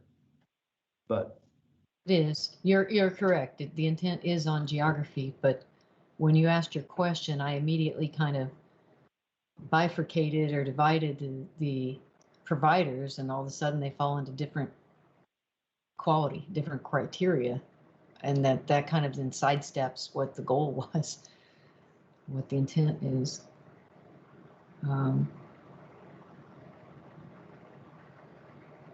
Okay, I've tried to make some notes. So if you do have any, I appreciate the question, but if we see anything that needs to be revised, I'm definitely looking to our other task force members to help us kind of peg the idea of geographically based. And I like this time, Andy's suggestion on time as well as a dimension.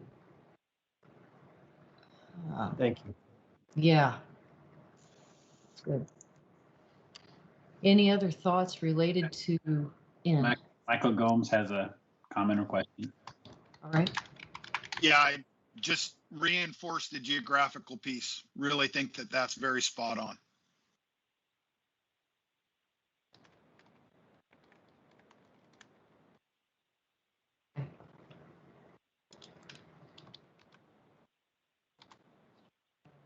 And here I was thinking I wouldn't have to take notes today. I was like, oh, I get to go to a meeting where I don't take notes. All right. We'll go ahead and. Yeah, let's go ahead and move on. There's no other hands. Okay, we'll go ahead and move to O here. This was suggested to us by, I apologize, I don't remember right now if it was adoption and jobs or connectivity and future needs, but. It was adoption, I think. I think it came out of adoption. Yep. Okay. Well, we had discussed it. I had asked repeatedly for insight from working group members. This was kind of our nod to the issue. No one felt like the subject matter expert, nor did we think we would be able to uncover any, hidden treasure or a nugget that would be more valuable than what was previously suggested. I did have a couple follow-up calls with, one was in a Dairy Queen parking lot. I remember that, with some cybersecurity specialists. I think she's now with the FCC, but she'd worked in the Navy for 12, 13 years in cybersecurity and had that background, and at least another call. But at the end of the day, this was kind of what we came up with for precision agriculture. So federal cybersecurity and cyber protection policy adopted by Congress or developed by agencies should provide for farm and farm record data to be recognized at a level that is equal to any other independent business entity. It should be recognized that farm data and records are a matter of national security. Such data should be considered highly sensitive, and malicious acts should be treated accordingly. And our citation on that was this, well, we found a citation. What was cited was this Threats to Precision Agriculture, which was published by Department of Homeland Security, but there was a public-private partnership that developed that, and you can find it online. So here I'm kind of trusting the experts on this one and try to reset my passwords at least once a decade. So any questions or comments on O? Michael Adeline has a question or comment. So Heather, absolutely agree on the data, but there's a bigger piece. Okay. I'm very concerned when you get this kind of connectivity, you could have somebody hack into the cameras in the farrowing barn, see what's going on and plan some type of terrorist activity, whether that be domestic or foreign.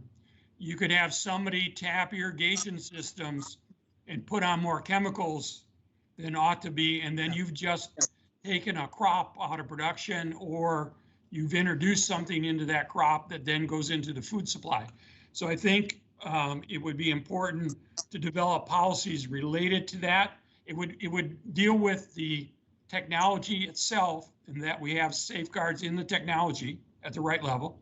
Just like you don't want them to take over your car now, right? There was all the reports about hacking cars, similar thing, right? I also think there needs to be a set of policies related to if there were domestic or foreign terroristic activities due to connectivity. Do we, Mike, I would welcome your language on that, because yes, please, if I jest, it doesn't mean I take it lightly at all, because I was picturing examples of even the privately owned irrigation dam, right? And potential physical infrastructure threats that could come through the cyber network that supports all of it and runs the operations. So absolutely. And food safety, food supply. Are we also making suggestions related to penalties? Or are we just saying develop the policies? You know, how, I guess I'll look to your guidance on this. Okay. You bet. And if anyone on the line has seen Fast and Furious, whatever the most recent one is, where they hack all those cars and have them drive out of parking lots, you know, from 3 stories above, that was kind of that's a visual where you think about cyber threats differently. Andy Bader has a question or comment. Okay. Thanks, Teddy.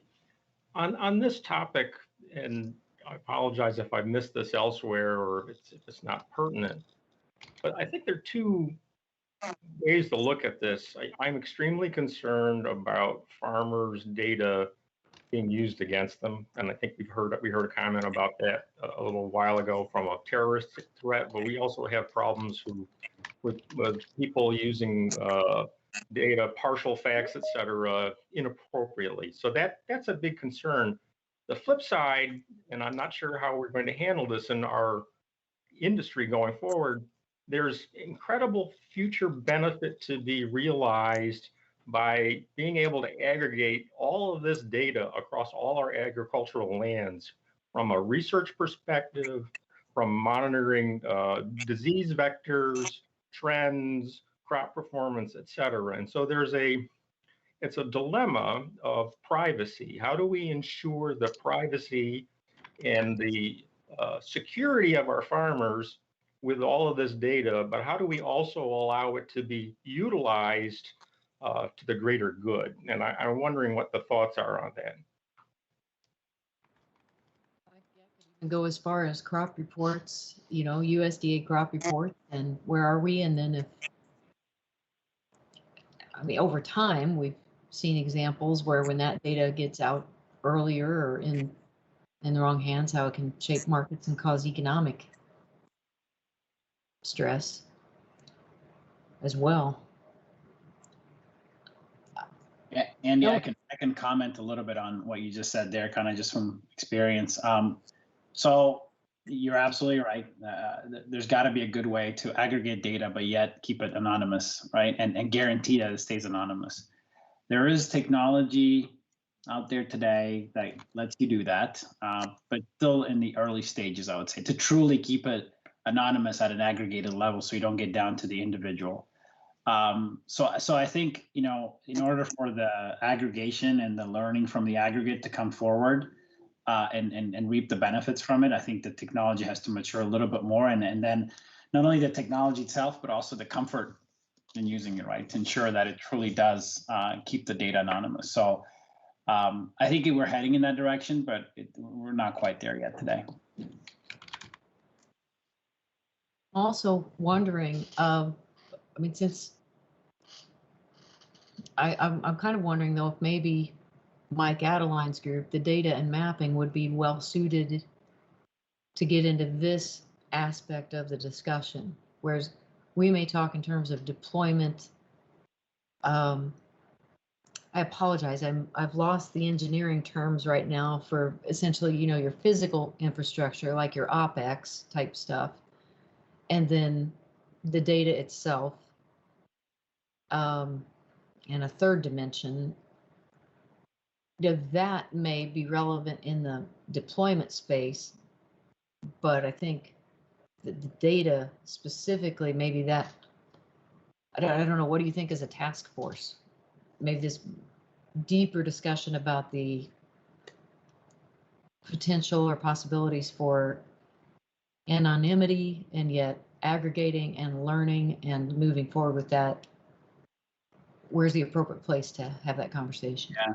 So Heather, I mean, one suggestion, I mean, and this is how you could probably modify this a little bit too, is to say that the task force should look at this in more detail as an aggregate, right? To when we put the report together, and kind of leave it at kind of where it is right now, but saying that there's more in-depth discussion required from the task force to formulate a proper recommendation. That may be a good place to leave this where it is right now, but it's something, to your point, we'll have to tackle either coming out of one of the working groups or something that's combined across. Dr. Adeline, did you have a comment? Yeah, and Teddy, is really along the vein that you started there. It's that I think it is a policy, but I think it crosses certainly the working groups, and it would be a joint discussion across. Okay. All right, well,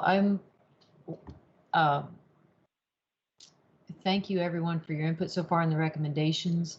I would just briefly highlight what we also tried to do is cross-reference our recommendations with how they aligned with our charge. So in this grid, what you're seeing here, you see just the recommendation itself, and then the various aspects of the charge that we spelled out the charge further up in the document, and then we've again highlighted what these column headings signify, so you can see which aspect that applies to. The other piece I'd just like to highlight is, well, first, a huge thank you. I think the work that Julie and Mike have done, and every group, it's not just a few people, it's really been phenomenal to observe and read others' reports and see how this comes together. But we've thought in terms of deployment, they had done some good work here, just shoring up the case for broadband deployment. So we've included that in our report here, summarized to how our working group was comprised. You may notice, actually, I just noticed that Nick Moody had been listed on our list, but he's not attended one meeting. So, although he's been copied on everything, so he's not included in this working group because he had no input, at least within our working group or directly to the leadership of the group. But going forward, this is what I wanted to highlight. We have identified some additional issues that warrant more discussion. And some of these we know will be contentious. Some of these we know we will be told, stay in your lane repeatedly. But I go back to that underpinning reality that the success of precision agriculture is reliant on broadband expanding in rural areas and being scalable ultimately. So we had identified some of these issues. Again, this is not meant to be anything comprehensive, but they are some things that we know are relevant as it pertains to deployment. And the 5G build outs is one. Accountability is another big piece, because we're deeply concerned with the rate of this combination of the accelerated rate of precision agriculture advances and its adoption, but the lagging rate of broadband build out, and or where we already have broadband, it's scaling up to enhance capacity. So this accountability piece in particular, and timelines, is something that several members of our group are acutely aware of and concerned about. Formalizing existing relationships. We recognize this one seems kind of like low-hanging fruit, actually, but FCC and USDA have been communicating so well together over the last few years. We weren't able to peg exactly when that collaboration has picked up, but it'd be wonderful to kind of continue that on an intentional basis, with or without a precision agriculture task force. And we also looked back at things like the Broadband Deployment Advisory Committee's earlier work.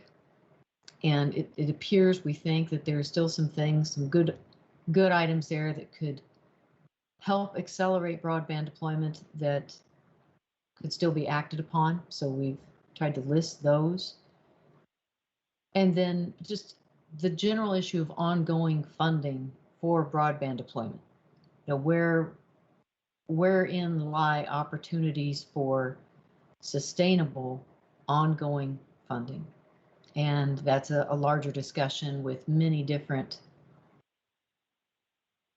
I guess, pathways or avenues or pockets, however you want to look at that. It's not just a silver bullet, although we did reference the Universal Service Fund in this conversation. There are many different things to consider here. So with that, I think that really concludes the substance of our report. We did try to highlight those, what I would say, more informative background pieces. We had a number of other articles, maybe industry articles or emails shared from fellow committee members and so on, but we, in our appendix, just tried to reference those things that have some direct connection to these recommendations you see in front of you. So were there any additional questions? There's a comment or question from David Goldman. Yeah, hi. So I guess a general comment, and I apologize, but I need to circle back on an issue that we had talked about earlier that just kind of make a comment for the record. But just as a general comment, I just wanted to, I'm on Heather's subcommittee, and I just wanted to say to the task force, everyone got to see today how great she's been for the subcommittee and how she's been leading us and getting us into great places and really pushing everything along, but is always so kind and thoughtful to everyone on the subcommittee. And it's really, she's really been a pleasure to work with. And so, and like I said, I think everybody today got to see how well she manages these things. So just, I didn't want to let the opportunity go by without mentioning it. But on a soften me up. Go ahead, David. Yeah, no, that's right. And now I'm going to drop the hammer. No, no, not at all. No, I just wanted to. Oh, I'm sorry, Heather. No, I was just laughing along with you. Go ahead. Okay. Just I wanted to circle back a little bit on the question about symmetric that came up a couple of times, and just kind of make a point. And I'm not asking for any changes or anything like that, but just kind of make a point about it, just for the record, which was that in our group we did discuss this a fair bit. And I think there were pretty strong differing opinions on it. I know there was definitely some people who thought that we should be requiring symmetric upload and download across everything. I'll be honest, I'm on the other side of that. I think that significantly limits the choices of possible solutions that you have to solve problems, and not all problems are the same and not all require just a symmetric solution. And sometimes the symmetric solution could be the longest to deploy. So there may be, for example, if there's an urgency to get this done, or there's cost requirements and there's a certain amount of funding, it may be that the symmetric options are the most expensive and the longest to deploy. And so by limiting ourselves to only symmetric, then we're taking the options, the lower cost and faster deploy options off the table, which may be the right answers for a lot of situations. But the other point, kind of similar to that, to the extent that we're talking about, getting to every corner of a farm, that almost certainly is going to involve some sort of wireless link at the end. So even if you were to connect fiber to the farm to kind of be your backhaul, at some point you're then going to have to get to a wireless solution to get to every corner. And the FCC in a lot of spectrum bands does not actually allocate spectrum symmetrically because demand hasn't been there. Demand has been for more downlink, so that it's been over time that downlink, there's more downlink spectrum than there is uplink, which means that even if you had a symmetric backhaul, a symmetric fiber link up to the farm, that may not really matter because your last connection cannot be symmetric. And so again, we may end up cutting off particular options to be able to connect the farm in order to, to prioritize uplink speed, but then we can't even take advantage of it because the last end of the link it doesn't have that because the FCC didn't allocate spectrum that way. So again, I'm not asking for any changes or anything like that. I just kind of making a point and kind of raising at least, we did discuss this a lot in the subcommittee and kind of raising, I guess, maybe my opinion that we had talked about within the subcommittee. So anyway, sorry that I'm talking so long on that. No, thank you, David. Definitely appreciate those comments. Any other questions or comments or concerns for Jeff and Heather? Teddy, this is Anthony Dillard. Hey, I want to take, just like David did, take the opportunity to thank Heather for leading us down this path because she has taken care of us and helped us be as efficient as possible. So just, again, wanted to take the opportunity to do it in a public format here. Thank you. Thanks, Anthony. Thanks, Anthony. Honorable Dale Arco. Teddy, Heather, thanks for the hard work that you've done. I still have concerns about the security that needs to take place. I do have concerns about malicious behavior that takes place and the effects that can have in our industry. And I'd like to see continued work in that area. Thank you. Noted. No, thank you for that. I think that's something that we will, because it crosses across multiple working groups. So we're going to have to figure out how we have a focused effort on that piece and have a solid recommendation there. Thank you. Any other comments? Okay, so I don't see any. If I see any hands go up, I'll certainly open the floor for you. Heather now becomes an interesting juggle here for the next hour, 2 hours. So I think what would be helpful is, I know you took some notes, and then some folks also said they were going to send you some things. So hopefully they'll send it to you over by email. I'm wondering if we're able to make some of the adjustments to the document. I mean, hopefully, you have to make the call on whether it's substantial enough to where it has to go back to the working group to discuss, or this is just a better way to represent it. Hopefully it all kind of falls in the second category.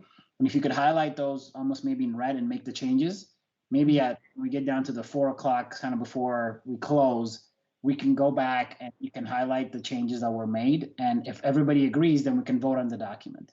If it feels like, nah, like this needs to go back and we need to have additional discussion, that's totally fine too. So even if it doesn't get done, if ultimately you come back at the end and you go, you know what, it's too much to put it in right now, need more time, that's totally fine. But it would be good to get approval if we can before we close the meeting today. So Heather, Jeff, how do you feel about that? If I may, I think I'm comfortable with making some of the suggested changes. I'll have to look to my email here. When I hear that Andy and Mike have been typing, that comforts me actually, because I think, well, maybe I can just copy and paste that. But what I would ask though is for those working group members from the deployment team who are on the line, if they are comfortable, I would really defer to them. If we don't think this is substantially changing anything, I think then it would be most likely fair game that it comes back to the full task force. The only one where I could maybe see we would want to take it back to our group would be depending how in depth we get on issues related to the service metrics, I think. Okay. But we just covered a lot of ground too, and there may be some others that maybe I short-circuited something there. So I guess I'd ask Steve, Anthony, David, Jeff. What do you guys think? I was going to say the same thing. I would like to ask the other task force members what their thoughts were. I'm kind of in the same boat as Heather is. I think for the most part, we should be able to get this in a manner that we can present it today and vote on it. But I'd like those other three to chime in if they will. Yeah, Jeff, I'll chime in, and I agree. I don't think I heard anything offered as substantial changes, so I think we could handle it as Teddy kind of handled or explained and get this wrapped up today. Okay. This is David. That sounds great to me too. And this is Anthony. It sounds great to me as well. So. Good deal. Thanks, guys. Okay, awesome. No, that sounds great. That'd be awesome if we can get that done. So let's shoot for that. Again, if we don't get there, no big deal. We'll figure out a second path, but let's shoot for that before the end of the day. Okay, so we're at 12:57 Central, 1:57 Eastern. We're right on time, actually. So 3 minutes, the 3 minutes we had when we started. Let's do this. Let's take a break for 13 minutes, and we'll be back at 2:10 Eastern, 1:10 Central, to be able to continue to the next subject on FCC mapping update. So I'll see you in a bit. Thank you.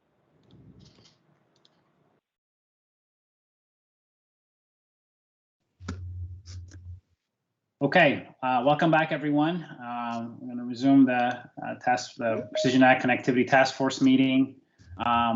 Just one point to bring up, Dale Arthur just did reiterate the importance of looking at cybersecurity, but also Dan Leifried, rightly so, also indicated that we've got to make sure we don't get distracted. So it's a topic that we'll need to handle. Probably a recommendation a smaller recommendation from the task force, but yet nonetheless a recommendation, but it spans across different working groups. So we'll have to see how we work through that. That may be something as I get together with the chairs and the vice chairs of the working groups, and we'll see how we can handle that specific topic. But with that, I don't want to take away from our main agenda today.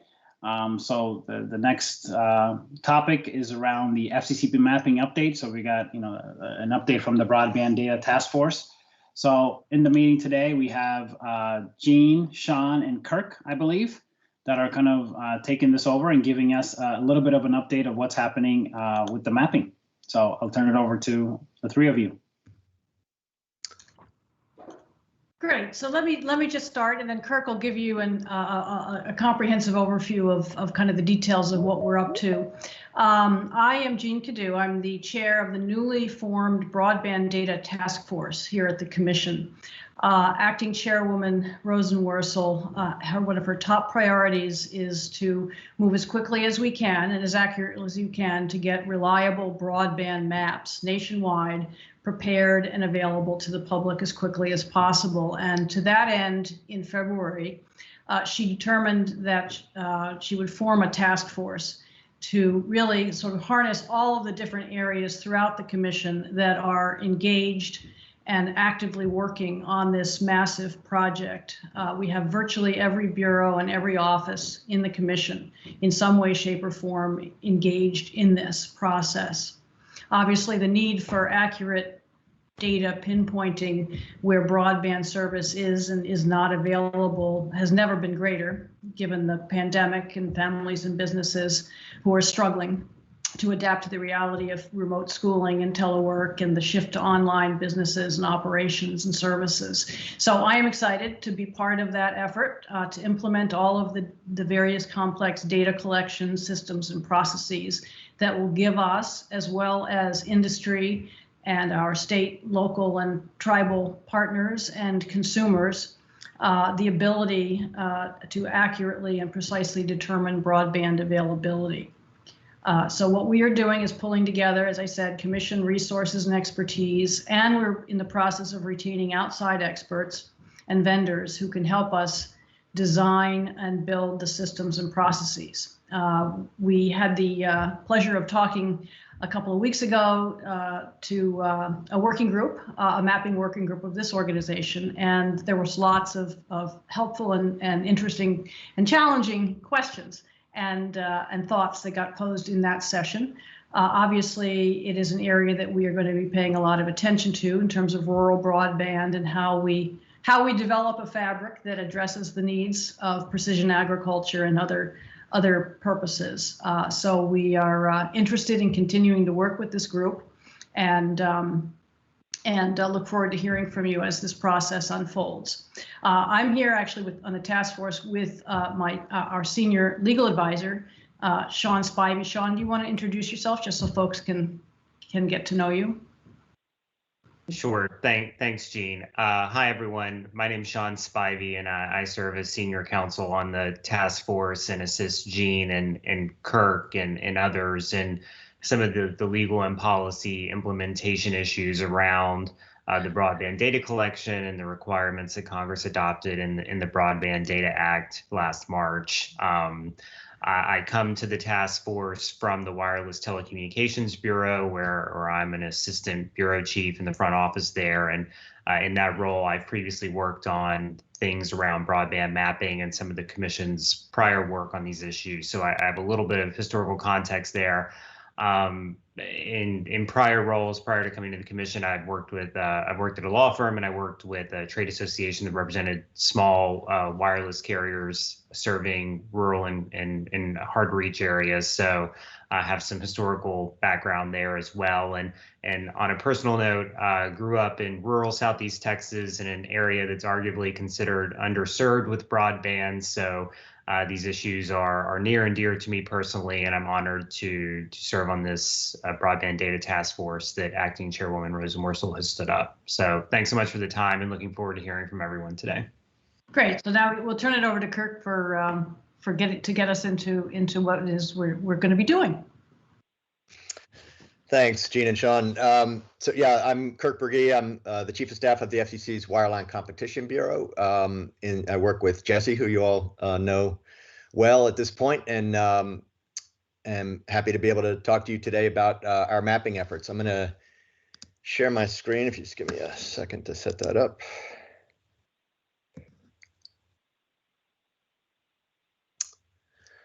Okay, we'll start with how we got to where we are today. It actually goes back before last year, in August of 2019, the FCC adopted an order that established a new data collection that's separate from the Form 477. The thinking behind that was to address some of the shortcomings of the Form 477, which is primarily that it is not sufficiently granular in the broadband deployment data that it collects. The 477 collects deployment data on the basis of census blocks and whether or not those blocks are served, which is not as granular as would be needed for a lot of the purposes that the data is used for. So the commission, as I said, adopted an order in August. In March of last year, Congress passed the Broadband Data Act, which specified collection of broadband data. It covered a lot of the same areas and requirements that had been examined in the August 2019 order, established some additional requirements, and I'll get into those a bit later on in the discussion. After the act was passed, we got to work on establishing rules as was required by the act. And in July of last year, the commission adopted the second report and order and a further notice of proposed rulemaking to implement the provisions of the Broadband Data Act. And it covered how providers would report their broadband availability data.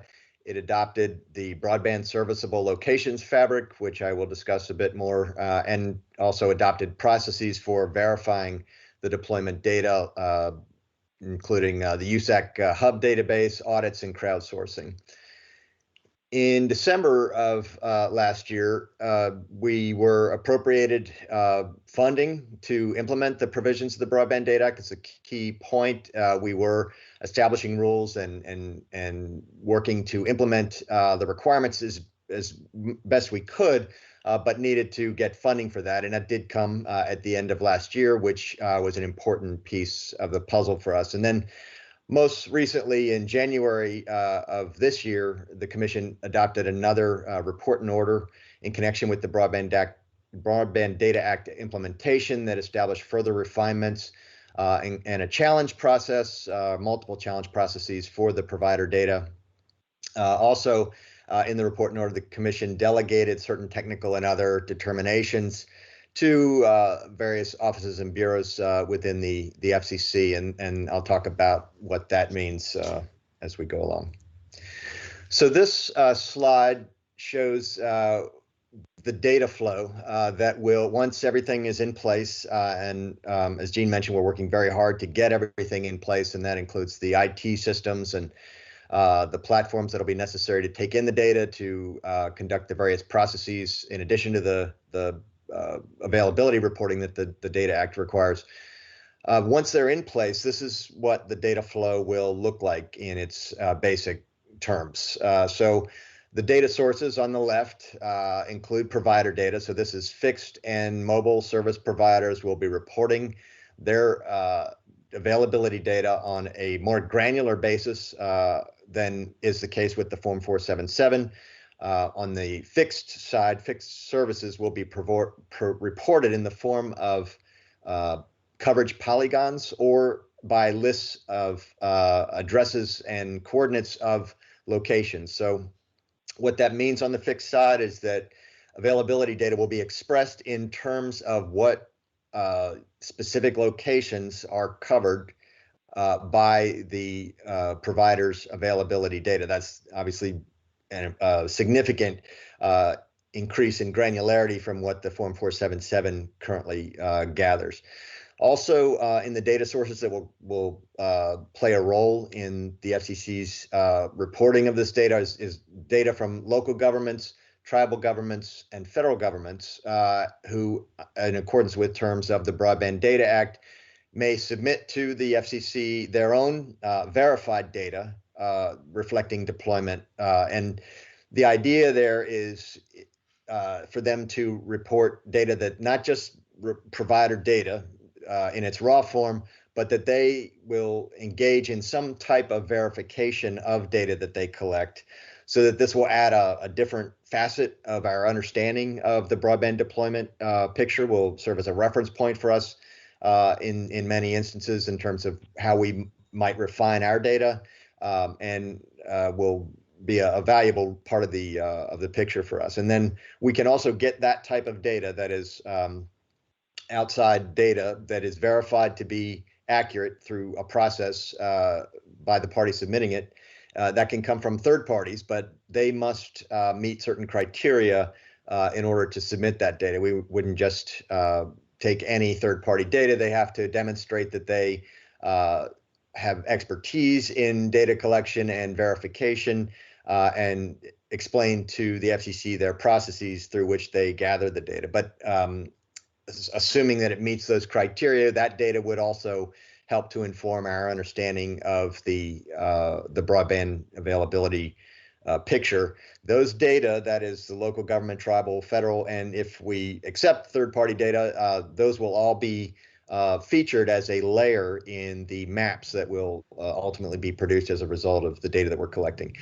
And then the final piece of the data sources is the broadband serviceable locations fabric. For those who aren't familiar with what that is, it was contemplated initially back in August of 2019, and the idea is to create a database of every location that either has broadband service or could have broadband service. So it's a comprehensive database of all locations at which broadband can be provided. And the idea behind it is to create a foundation over which the other data may be layered to show on a location-specific basis where there is broadband data and where there is not. So if a fixed provider, for example, reports their availability data in the form of a polygon, that polygon, when laid over the broadband serviceable locations fabric, must comprehend only the locations, the specific locations to which that provider provisions service. And it either must be provisioning it currently, or it must be able to do so within 10 business days of a request for service and without imposing excess charges as a result of extending its network. So in other words, has to be either providing service or has to be relatively easy in a short period of time with normal expenses to provide service at those locations. So those data will come into the FCC. We will do a great deal of processing and analysis of the data. Some of that processing and analysis will feed back into the data sources, and that's what you see on the box at the bottom of the slide, data quality processes. We'll be doing things to validate the data.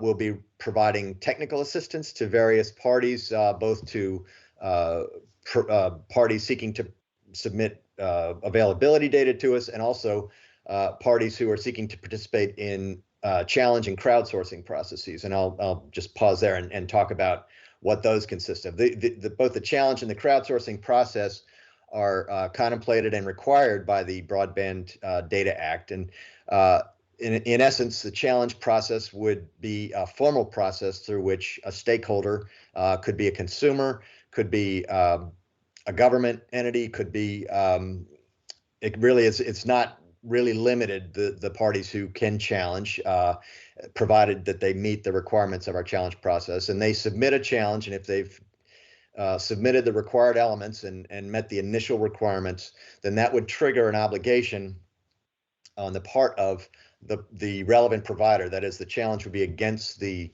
data that was submitted by one or more providers. So once a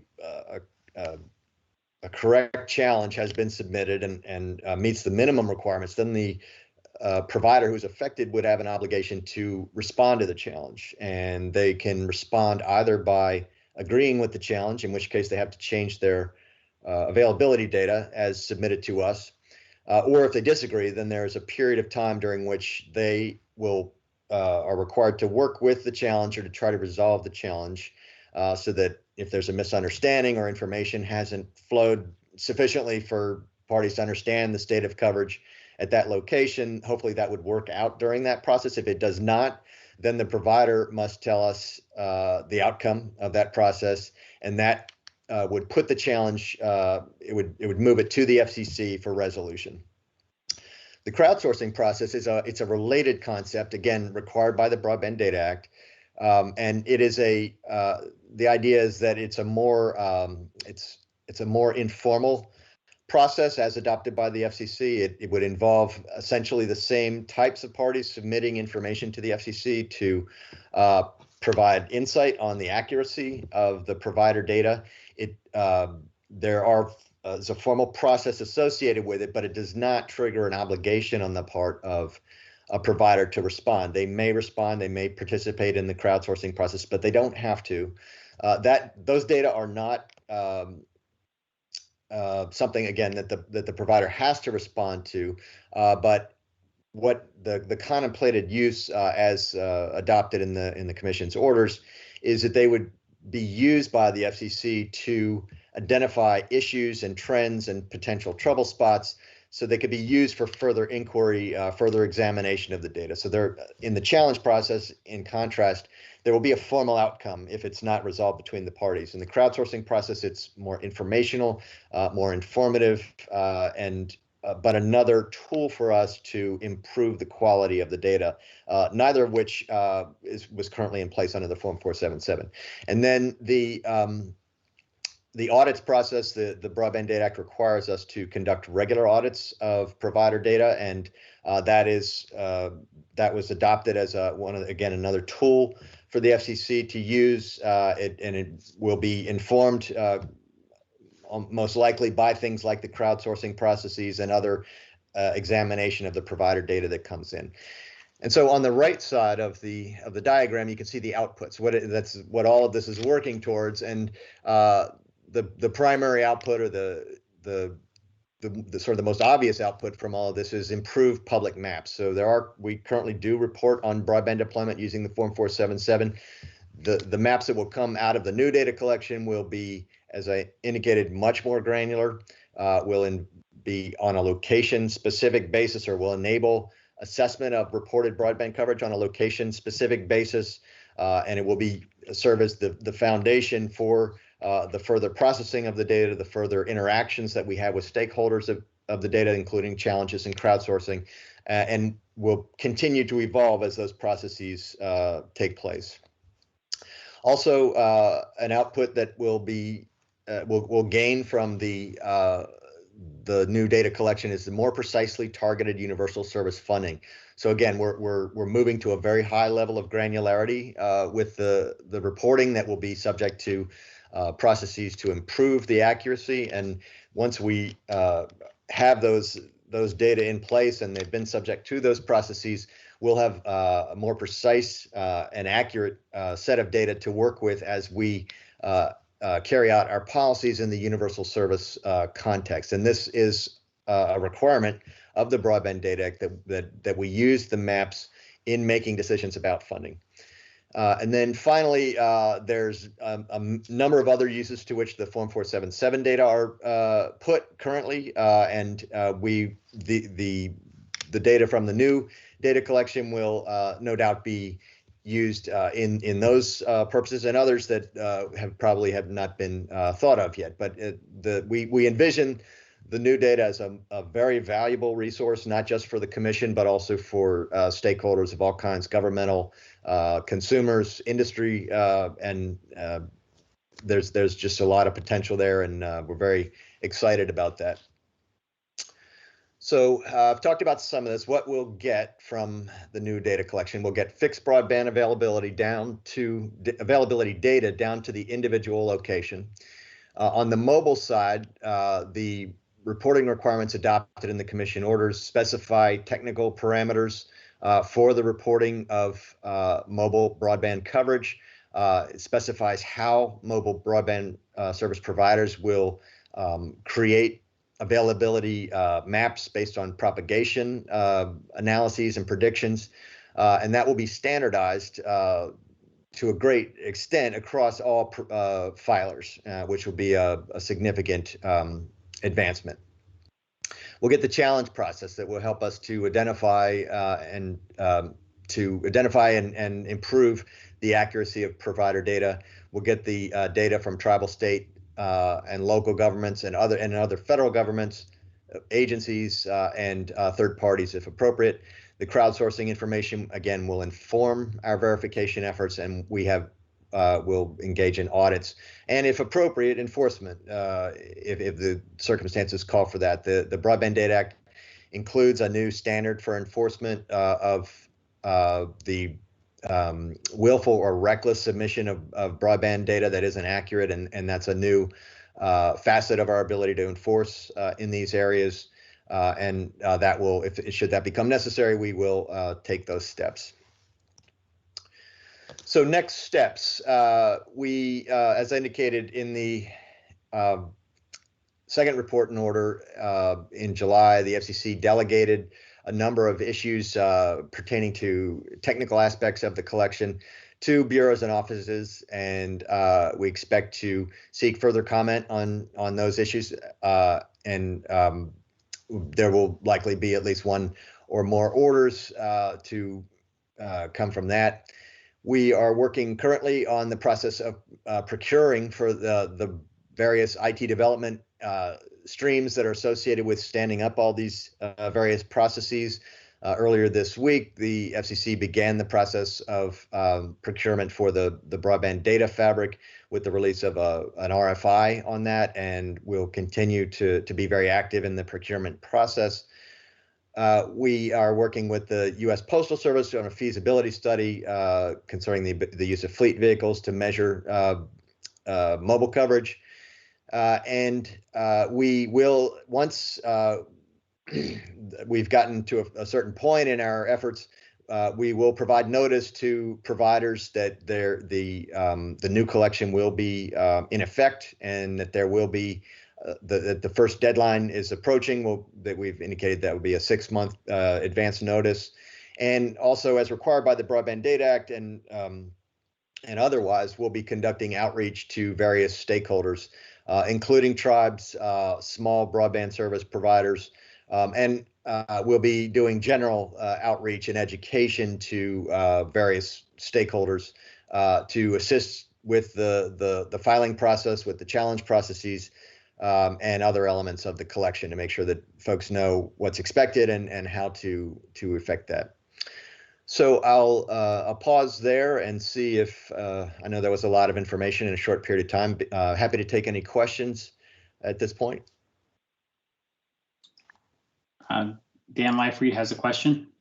Yeah, Kirk and team, thanks for the update here today. And knowing that you will not be able to likely pinpoint the answer to this, we're at least 6 months out from seeing the fruits of this effort. What is the range beyond 6 months to start seeing this actually kind of be published? Just trying to get a gauge, not an exact answer. Let me take that one. It's a hard one to answer, I'm afraid, as you might expect. As Kirk said, we are fully engaged in doing a lot of the preliminary work to actually implement this program. We got funding from Congress on December 27th, which enabled us to go forward with contracting. So we have moved extraordinarily quickly. If you're familiar with government contracting, we've moved with lightning speed. We have already issued a solicitation, reviewed the submissions, and retained and onboarded a data architect to help us and our IT and mapping experts developed sort of a map, if you will, not the map, but a map of the kind of systems and platforms and public-facing portals and all of the stuff that needs to happen so that all this data can feed in, work together, layer upon layer of information, and then make it available to the public. And so we have a team that's working actively on those systems over the next month or so, and then that will help us to refine and pinpoint target a solicitation to actually help our IT folks develop those systems. We've also, as Kirk said, issued an RFI, request for information, with a draft statement of objectives for the development of the fabric. And that's proceeding on a complementary but parallel track. So we're not trying to do these things sequentially. We're trying to get them all done together. And so they've got to get done separately but work together. And on that track, we're developing this fabric of serviceable locations throughout the United States. And as we discussed with the working group a couple weeks ago, that poses some real challenges, particularly in the rural areas, but also in some urban areas with respect to multi-tenant buildings and those kinds of things. So we're going to be working on that. Precisely when all of that gets done is a hard question. We're going to move as quickly as we can. It's a single platform, so it's going to have to get done kind of in unison, but we are expecting, once we get kind of the architecture and that contracting going, and we hear the results of the RFI next week, we'll have a good sense of what's out there available and see how quickly we can do the fabric and how quickly we can do the platforms, what vendors can help us deliver. So I don't have a good answer for you, except that it's very complicated and we're working as absolutely fast as we can. Yeah, and I appreciate that. This is really important, so don't take my comment as a criticism. It's more of a, we all want it yesterday. Yes. I know you do too, so I get the complexity of the work. Thanks. Yeah. Other questions or comments, please raise your hand in Teams. Dr. Adeline? So I understand the complexity and I absolutely can appreciate it, but I wonder if there are, because as Daniel indicated, everybody's, if I can use the phrase, chomping at the bit to get going. So are there interim steps? Are there pilot spin-ups that could be done to be proof of concept as you move to that final large system but you've run through these different phases to get to that point. Yeah, we are going to work with stakeholders. There's no question about it. We need to work with state and local folks who are on the ground and doing a lot of this kind of work to get the benefit of what they've done, but also to have them kind of work with us so they know how they should be preparing to have data available for when our platforms open. And so we're going to be working with them in the process, sort of hand in hand. We may be doing some beta testing with some groups of stakeholders, in both with respect to the fabric and the platforms. So yes, we'll do that. Interim steps. One of the things that someone has suggested would be a worthwhile exercise is that not all local governments and state governments nationwide have digitized property maps, property tax maps, with real good information on them about what exists, particularly in rural areas. And so, one of the things that someone has suggested, which seemed to make sense, and I will shoot it back to you and ask you if you think so, is to try to start to encourage state and local governments to make sure that they have that kind of data that they can use to help us verify and augment where we need to the fabric map once we get it up. I think that would be very helpful. But ask you about that, whether that's something in your experience you think would be something that's needed and would be a way for states and local governments to really start to be working hand in hand with us. I do agree, and I know certainly our working group is hearing from different states, and there are states spinning that up, and I think that would be a good reach out to them, and use them as models for other states and say, here's your neighbor, here's some things that you could do so that we're ready. So I think that's a great idea. Yeah, I mean, frankly, I mean the local governments probably have the best. They're closest to the ground, if you will. I mean, we are not going to be able to go out and like Google Maps and drive every street in America and be able to take pictures and feed all of that into a database. So we're going to have to rely on other sources. And so it seems to me that that is one source that would be helpful. And frankly, if local governments haven't digitized it, then this is a good reason to do it. There are probably other good reasons, but this would be a good reason to do it and would be very helpful. Thank you. Other questions or comments? I have a quick question in the meantime while others are maybe thinking of others. So of all the kind of steps you've outlined, which there's several and there's lots of different areas where things could go wrong, what do you see as the most challenging to accomplishing the final result?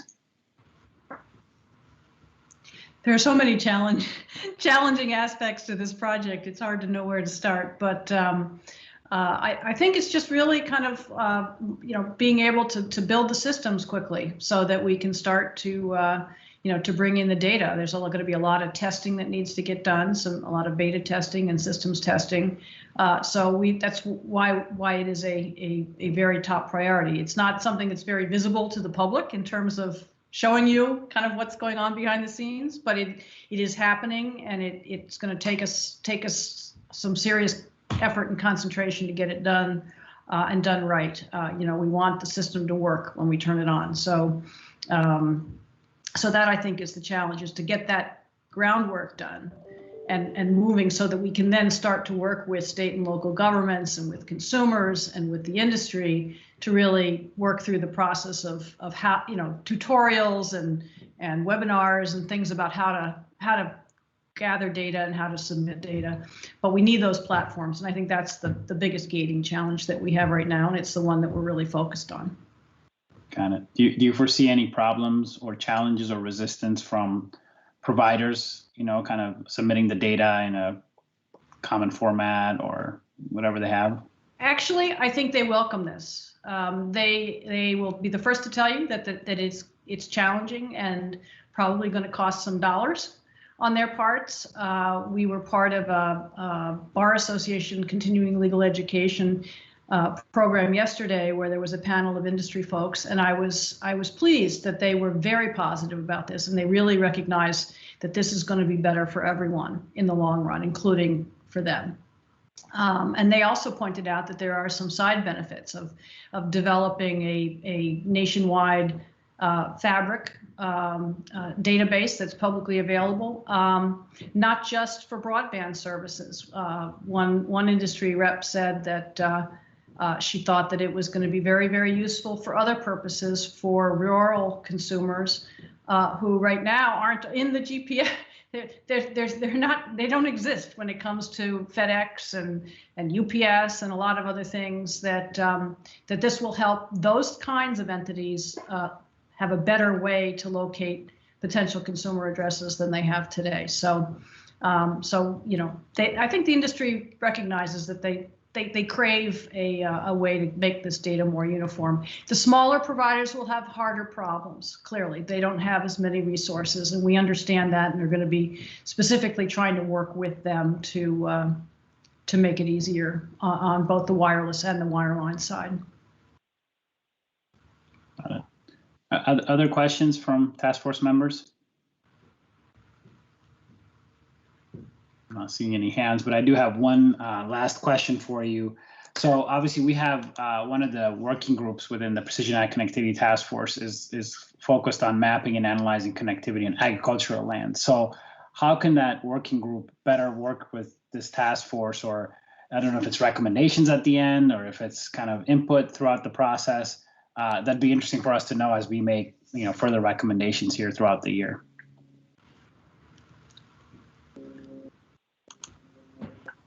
I don't know if Kirk can add any other thoughts he has, but it seems to me that we want to hear from them. I think that just the session that we had 2 or 3 weeks ago was helpful, certainly to me, and I think to the team, because we heard about sort of questions about what if there are additional buildings on a rural farm that need connectivity, and it's not just the farmhouse, it's potentially some of the precision ag locations that need connectivity, and how do we harness that, and how do we define it? And I think we need help from your group to help us zero in on that, and we need some hard thinking. I think that there's challenges there that they were recognizing. I don't think there was a simple solution that they had.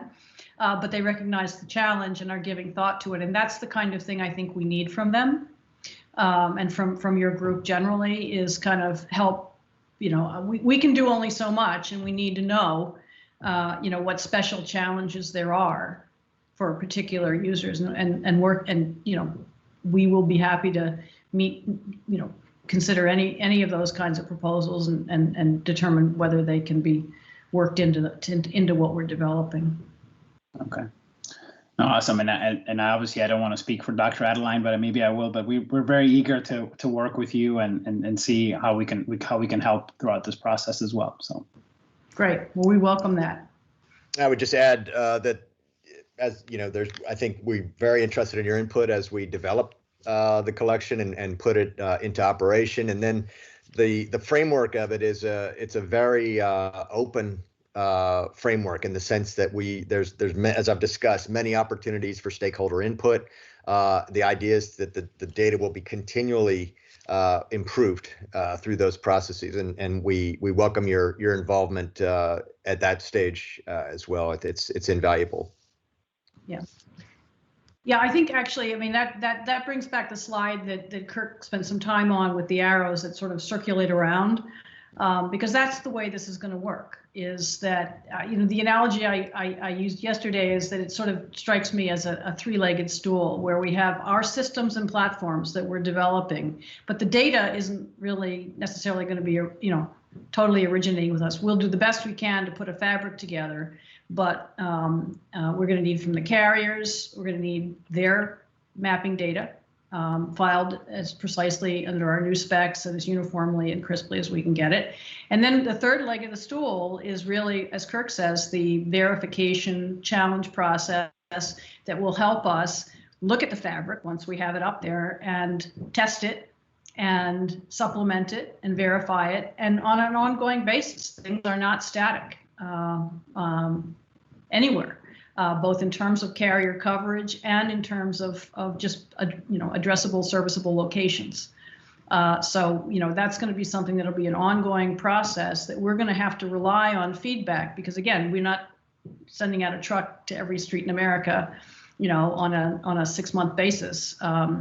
And so we need that. It's going to take all of those kinds of inputs. And so the challenge of our system is to build a system that can robustly and sort of as a living thing, kind of take that input and be dynamic and update itself periodically, 6 months or whatever year that we need to do it. Oh, thank you. Any other questions or comments from the task force? Okay, I'm not seeing any hands go up, so really want to thank you for taking the time and coming to update us and give us an update on the progress. There is great progress happening, like you said, in a very short amount of time. So that's very encouraging, and we're all excited, right? I mean, this kind of is a key piece to making everything else work. So, Jean, Kirk, and Sean, thank you so much for taking the time and coming to speak to us. Thanks so much. Thank you. Awesome, thank you. All right, so let's kind of move on to the next piece. We're running 9 minutes ahead, which is good. I'll give us a little bit of time for that, maybe potential voting there at the end. So the next piece is really just an update from the various working groups on progress, meetings I've had since the last time we kind of published the documents, and then maybe a little bit of an update on what's happening next. So with that, per the agenda, maybe we'll start with the mapping and analyzing connectivity on agricultural lands. So Dr. Adeline, I will turn it over to you.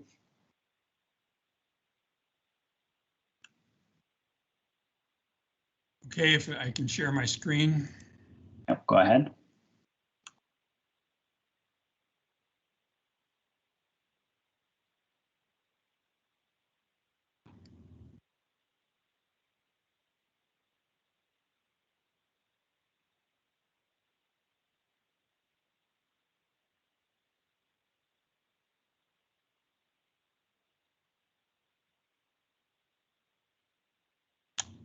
I'm looking for my PowerPoint. No worries.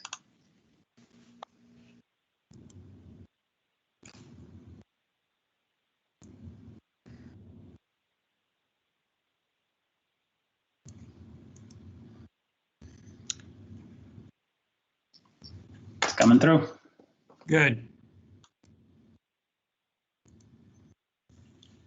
So since the last time we met, our working group went through what the task force talked about when I presented in October.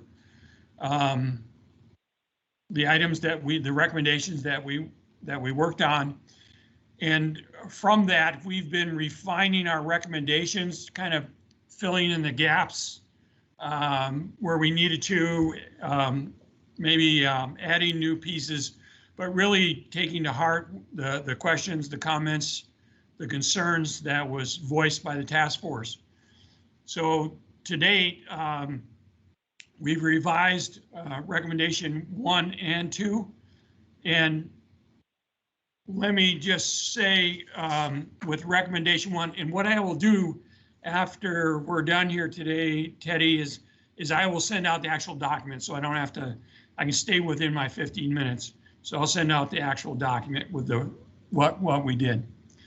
But let me just say some of the concern related to recommendation 1 was where we're talking about just which had to do with the cultivated land data layer as the base for maps.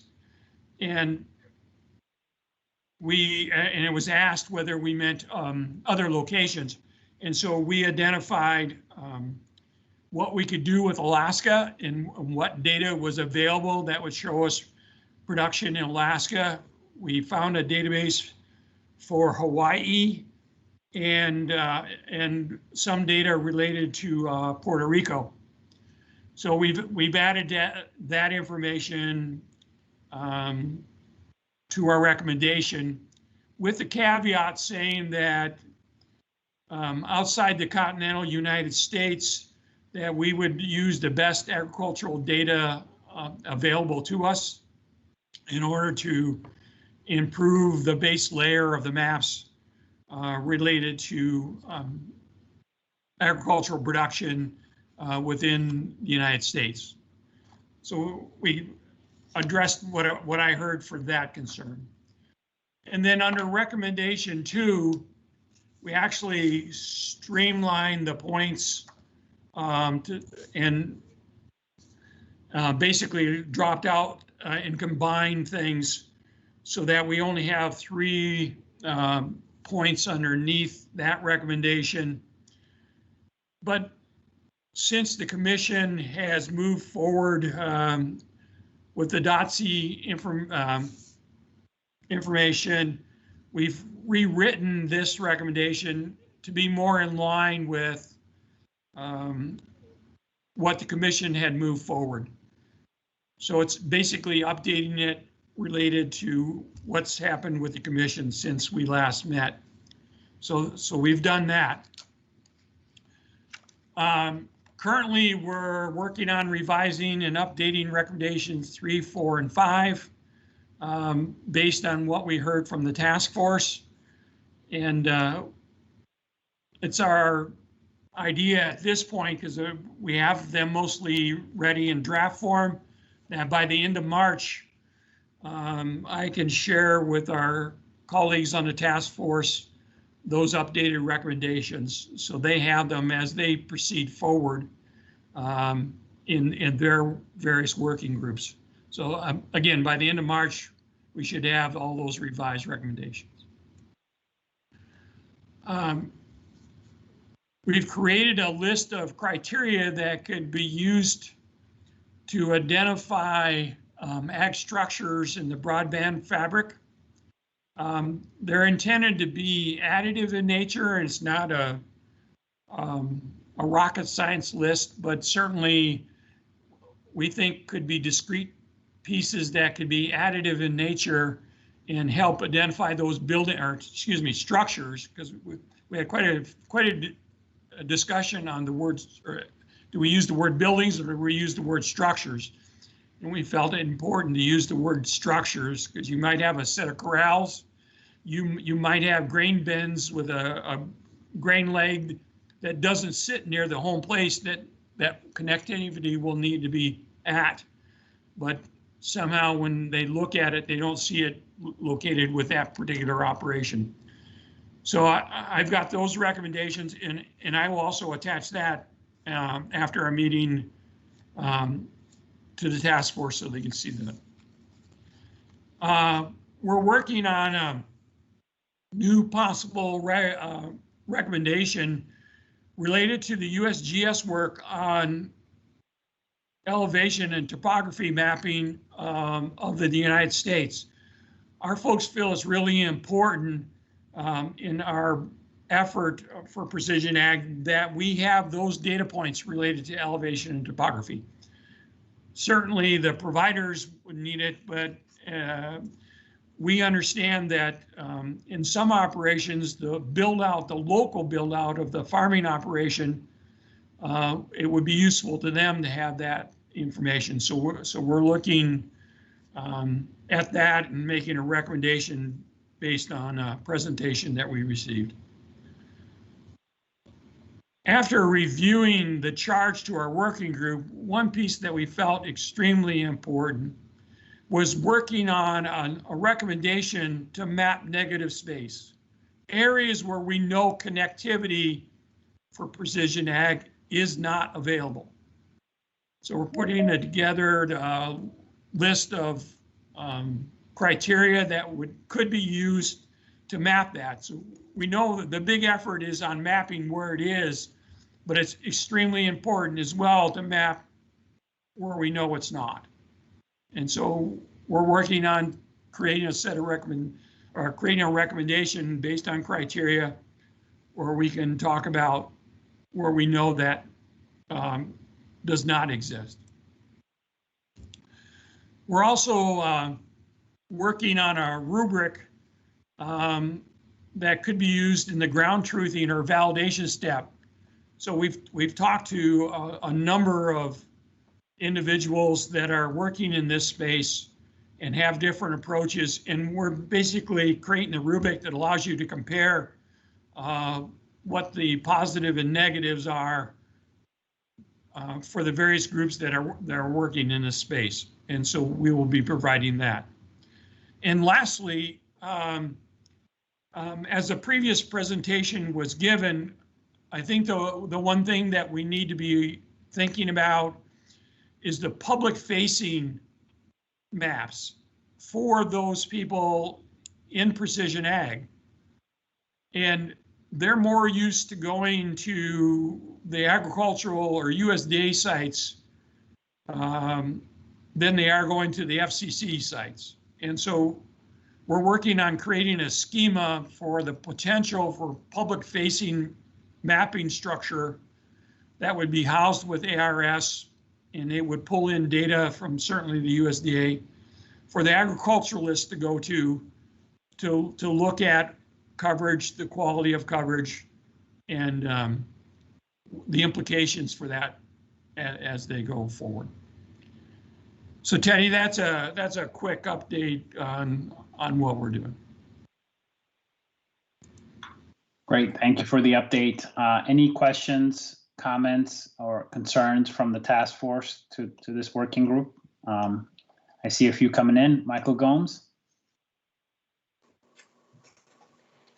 Yeah, sure thing. Dr. Adeline, thanks very much. Really good report. One of the things you had mentioned, the different structures, and as part of our adoption report, we actually had a pretty extensive list of examples of those. And so wasn't sure how we hand that off to you or how we help bridge the gap of some of those examples. So, and we're certainly suggesting a set of criteria that are more broad in nature, but we hope would capture that. And maybe yours are more of those use case examples that really, highlight the broader pieces that we're adding to it. So I think we blend it. I think it could be blended. Absolutely agree. And so we're just offering that up as a reference list that may help for you to incorporate into yours or as examples of how that might work. Sounds good. Absolutely. Good. Dale Artho. Yes, Dr. Michael, one of the things that I've been following on a state level has been they're talking about legislation that the mapping that would be done for our state would be done at a university level. And that would bring in a much broader scope of understanding of what that mapping need would be. And I just wonder if you agreed with that approach. Certainly, we've talked to quite a few people where their states are doing that. I'm not sure if and the reason we talked about ARS is because they work many times very closely with the universities through their experiment stations. And so I think there could be that synergy approach where you may have the national one and then the state through their land grants could work in a more in-depth way on that mapping process. So I think a blend of those could possibly work very effectively. I think there's going to be some trade-offs in it too. Thank you. You bet. Other questions or comments? Not seeing any, so thank you, Dr. Adeline, for that update. That was great. Thank you. Okay, next we'll switch over to the examining current and future connectivity demand for precision agriculture. So Daniel Leifried, I will turn it over to you for the update. Yep, thanks, Hey, Teddy. Go ahead. Dan, would you? Yeah, just Dan. Yeah, I was gonna open the comment with the topic and then defer to you for comment while I'm pulling up the slide if that helps. That's very helpful. Context Yeah. is set. Yeah, I So- was just gonna make go ahead and then let me know. We're on the same page. All right. So three updates today, and we'll start with the first one. As a result of our report submitted at the end of year one per the declaration, one of the recommendations and elements approved by the full task force was for our working group to work on data collection or survey type questions in order to get better information to support both our background information as well as our recommendations going forward. With that comes, we know, a fair amount of work with the FCC and to ensure that we do that properly and within the guidelines to avoid any overstep. So with that, Jesse, I'm going to pull up my slides while you maybe make the disclaimers on what I'm about to share. Yeah, thanks, Dan. Yeah, I was just going to share a quick disclaimer that what everyone's going to hear is just a high-level overview of the survey that Dan just referenced. With this, there's no information being sought from the public. Again, this is just an overview, a summary for Dan to update the rest of the task force on what's going on. When this is administered, it will be compliant and with the Paperwork Reduction Act. But again, with this summary of the survey, we are not seeking any input from the public at this time. So thanks a lot. Thanks, Jesse. Is that seen in full screen? Because I see it in a different view, and I don't know what you're seeing. Yes, it's in full screen. Looks good. All right, thanks. So as Jesse noted, maybe there's some key words in here to stay in line with that. The survey that we will distribute in a small scale will not be mandatory for those that we send it out to participate in. So it is a voluntary survey. Our approach is, again, recognizing that we need additional data, or we desire additional data to improve both our background as well as our recommendations on the actual and planned usage in the agricultural sector and what options are available. So we as a team have created a voluntary written survey of 6 to 9 questions targeting multiple groups from various types of producers, from specialty crop to broadacre to livestock, as well as service providers in the smart ag or IoT hardware vendors, cloud software vendors, and communication service providers. The FCC has completed a review of our first half of our voluntary survey. We are potentially going to submit additional questions, and we'll go through the review process before launching it. But I wanted to at least give you an update that we have started that process.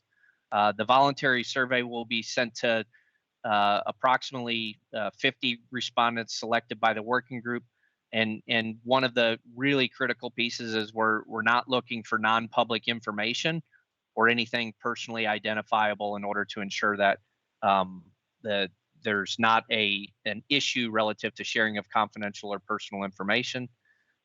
We will use one of the working group members' employers' tools to do the analysis on both the survey feedback and the verbatims. And then the survey results will be provided to the larger working group and will be utilized to support our final report. Here's some sample questions. And again, I want you to see these as sample, not a request for information from those in the public today to submit answers to, but rather explain the types of wireless networks you use on your farm today, and if available, the amount of data is consumed. That gives us at least a representative baseline of what's happening today. Please explain training or workforce skill gaps that may exist when it comes to using technology on the farm. We believe that could be beneficial to multiple working groups. And are you using a private or public network for data connectivity? Specifically, what communication protocols do your devices support? That's more from a service provider standpoint than it is from an actual producer. So I did want to close the loop, since our working group did make the recommendation and it was approved that we would be working on gathering more information through a survey type process that we have gone through review with Jesse and the FCC. Some of that's still in process as we finalize, and we'll be launching over the coming weeks.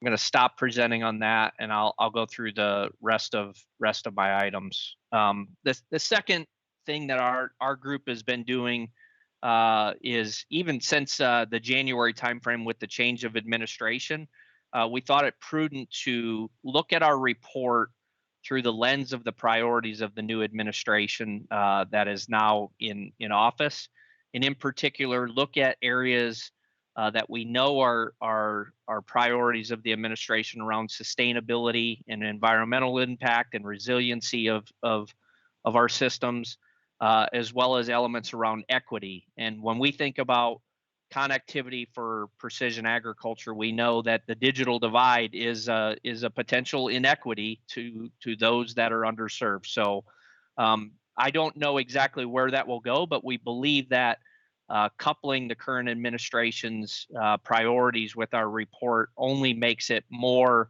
compelling to actually act upon rather than just review. And then the third area that I would offer up that I think is probably the universal thought going through every working group's mind right now is we're still searching for guidance on what the final product needs to look like. And I know that this is a full task force discussion, but if we are going to do one report, I would implore us to start to make a pivot towards moving towards that.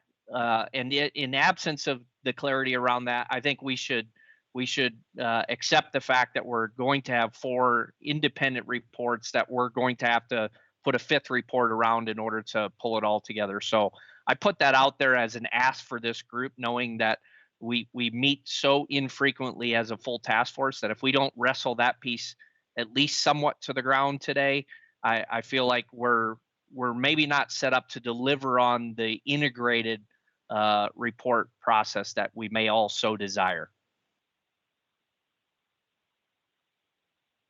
That's my update and my plea for help, Teddy. No, thank you, Dan, and I'm hoping we'll have enough time. We should have enough time to have that discussion at the end.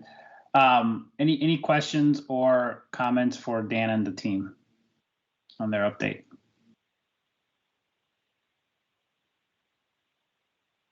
Dr. Adeline has a comment. So Dan, I was just wondering about the 54 individuals. How selected? How do you view them? Are they representative of just 54 individuals? How are you looking at that population? Yeah, we're not complete on the exact approach there yet, Dr. Adeline. I would say, and again, we have to ensure that we've got authorization to select that many. So our thought process was, given the segmentation of the groups that we had, and given the open-ended nature of the question sets and how we're targeting them, that 9 times 6 is 54. So we know that the Paperwork Reduction Act does have a limitation once you go 10 or beyond. So that was at least the kind of the rationale for the 54 number. We know that more is better than less. So that's the starting point. The second piece is we have to figure out now, if all of that is approved, how do we ensure that we get a representative enough sample to get what won't be statistically significant data, no matter how we look at it in this range, but excellent insights relative to qualitative data to be able to firm up our background information and our recommendations. It is likely one of our biggest challenges, I would say, probably collectively across the task forces. We're asked to provide a very succinct and compelling proposal with data-based recommendations when we run into the wall of being able to get data in a data-based way. So I don't know if that completely answers your question, but we're going to do our best to try to utilize the information to make our recommendations stronger and more compelling. Sounds good. Thank you. Michael? Hey, Dan, thanks. Good stuff. I guess in the thinking out loud possibility, as part of the Precision Ag Institute, which is a consortium group, they actually have a pool of about 200 growers and I think it's 50 plus ag retailers that they've been surveying over the course of about 8 or 10 years. And so they're practitioners of precision ag. And so at some level, and so they may be a pool. I would certainly be happy to plug you into that, just because to me, when with a sample size of 54, it would seem the idea that you get some percentage of non-adopters or people that don't understand your questions very well could be a concern. That's all. Yep. No, and that's fair. And we've definitely been leveraging any publicly available survey data that, for instance, from the Precision Ag Institute in our findings to date. We just have some questions that have maybe go beyond some of those that have been asked to those groups, but I'll definitely keep it in mind to think about, especially with the producer segment that we're targeting. How do we potentially look at that resource as an area to ensure that we get a good sample. Yeah, good stuff. Just trying to help you out. Thank you. I absolutely appreciate it. Other questions, comments? Okay, I'm not seeing any. Thanks, Dan. And we'll circle back up on that conversation on what does a report look like for the end of the year. Thanks, Teddy. Yep. Okay, moving on to the next one, the next group update. It's going to be on the encouraging adoption of precision agriculture and availability of high quality jobs. I know Mike McCormick might not have been able to join us. Julie, I believe you're online and can give us maybe an update on what the group's been up to and some of the work that's ongoing. Absolutely. Good afternoon. Our work group has largely been monitoring initiatives from the new administration over the last few months. And with that, we have identified several of our current recommendations that we will be focused on strengthening. A few of those examples are our recommendation on sustainability and traceability. We will explore the role carbon markets, sustainable practices, and benchmarking play in accelerating precision ag adoption. The Biden administration recently announced strengthening the registered apprenticeship program and holding up on the IRAP program, which was directly called out in our previous recommendation. So we will be working on developing some recommendations around that current program, and also finding ways in which we can quantify precision ag jobs and how that can apply to high quality ag jobs on the farm. We're also expanding our recommendations on cybersecurity, data privacy, and interoperability as matters of national security and food safety, as was previously mentioned in today's meeting. Updates to our recommendations should be done in 2 to 3 months for our current recommendations. One of our charges for the work group was not addressed in our previous report, which was regarding metrics the Commission could apply to track progress of broadband deployment and precision ag adoption. We're working on developing that and plan to present our recommendations with the updates to our recommendations from our former report. Mike Gomes, Dale Artho, did I cover everything there? I think you did fantastic, and we certainly appreciate your help and leadership on this stuff. Thank you. Yes, excellent job. Thanks, Dale. Thank you. Any questions, comments for Julie and the rest of the team? Okay, I'm not seeing any. So great job, Julie, and that's good. And then now we'll figure out how we kind of bring it all together. But I think that's good progress and good shift in refining the recommendations that were brought forward last year. Thank you, Teddy. Okay, so now, Heather, how are we? Don't want to put you on the spot, but how are we doing on the updated changes? Do you need more time? Because we can certainly talk about something else. No, actually doing pretty well. I was getting ready to just send a document to everyone, then I looked up and there was a message from Mike Adeline. So I was like, oh, maybe I need to go back in. If it's okay, I can forward what I have to you right now. I think his language is probably better than mine, but we can come back to that. If you want to do that, we can. If you can share your screen, that'd be great. If you need extra minutes to review what was sent, I'm happy to have another discussion. Well, I can share that screen too. This is the beauty of this technology. Let me. All right, so what we'll do is pull that up. We'll just go through the changes you made sure the task force is comfortable with some of the changes. Obviously, raise your hand and we can address it that way. And then at the end, if all good, then we'll vote on it. Okay, that sounds good. I'm making sure my other phone is like numbed. It is now under anesthesia. Okay, so I'm going to scroll to the top just to make sure no red appears, just to make sure we're all looking at the same document. Yes, no red, no red. I will change this date. Sorry. And page numbers, there's our charge, guiding principles. All right, so here we go. And like I said, I think I've both based on notes and emails that were sent. Here we go. For item A, still left the kind of directive to FCC should implement geographic build-out requirements just to direct an action rather than to just make the statement. But here's where I had tried some placeholder language. By its nature, precision ag will require geographically based build out instead of the more traditional approach based on population. Here, however, if you don't mind, I'm going to share a second screen. I feel like I need some sort of Jeopardy background music. All right, let's move over here.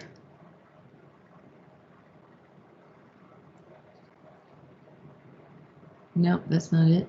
I have too many files open. Sorry about that, guys. No worries. Report. Tell you what we'll do. I'll just do the full thing. Oh, now you've got even this. There's our family whitewater rafting. Good. No, I like it. Let me just pull this.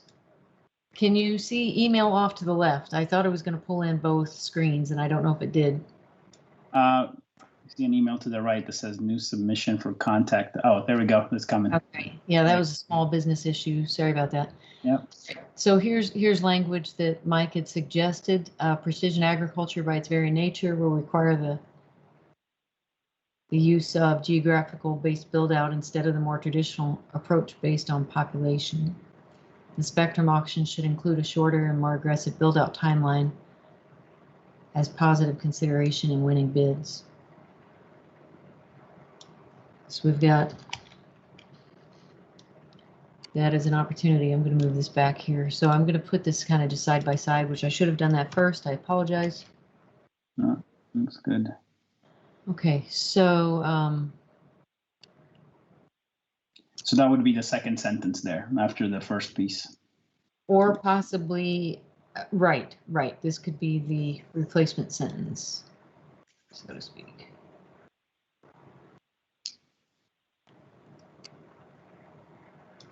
Let me just do this. All right, now we should be focused and not distracted by the Animas River. Okay, so thoughts from the group. I think this may be the one that's the most thoughtful. So we could work our way backwards and up if you'd like, but. Yeah. No, it's okay. I mean, so Heather and Jeff, how do you feel about that second sentence? I mean, does that read right to you? Kind of based, does this capture the spirit of what the working group was doing? Trying to say?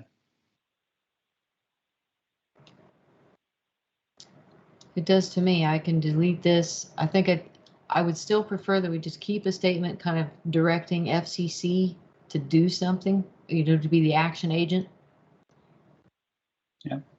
I haven't heard from Jeff or Steve, Anthony, David. This is Jeff. I'm good. Okay. Okay, and Dr. Adeline, does that look right if we have it just like that, the way Heather has it now? Yeah, it's great. Absolutely. All right. Okay. I'm not seeing any other hands up, Heather, so. Okay, great. I feel like my blood sugar is starting to tank right now. I should have eaten that cookie after all. All right, so item B, here we're talking about standard setting. And rather than deleting anything that our group had worked on, because like I shared with you earlier, this had really been an issue of a lot of discussion. So what I tried to add in, though, was some input from the task force today while considering search capacity and seasonal variations. I hope I captured that. And then define service availability, location, and time percentage targets that can be used in industry standard ratio frequency propagation models for design and measurement of mobile communication systems across agricultural lands. Anybody who knows me knows that was not my word. I should put quote Andy Bader.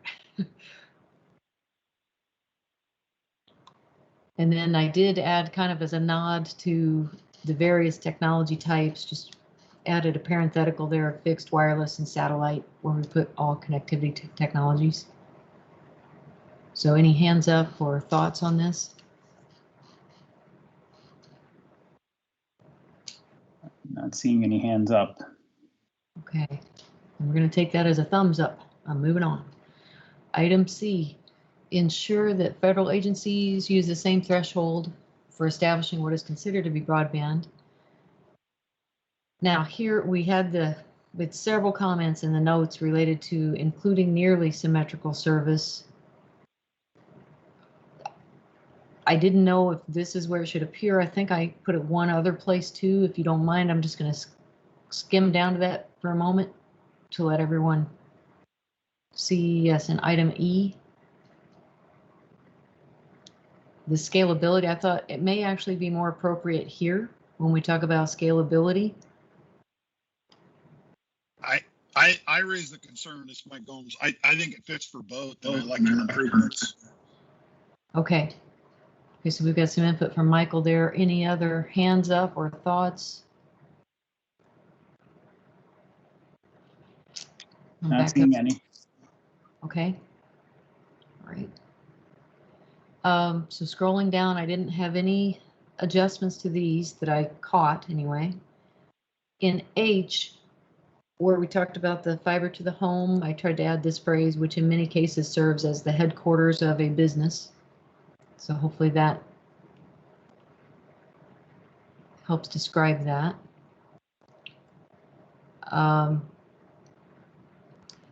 Here I was trying to, Mike Adeline had referenced, when we talk about models, at 2 points here. Let me see. Came back to the BIA. Anyway, I tried to add a little example here where the FCC's recent spectrum auction to tribal entities, and existing efforts to raise awareness of the opportunities for tribal entities to become or to cooperate with internet providers is encouraged to continue and to be used as a model for other rural areas. Because in one of our interviews, I guess I had an interview visit with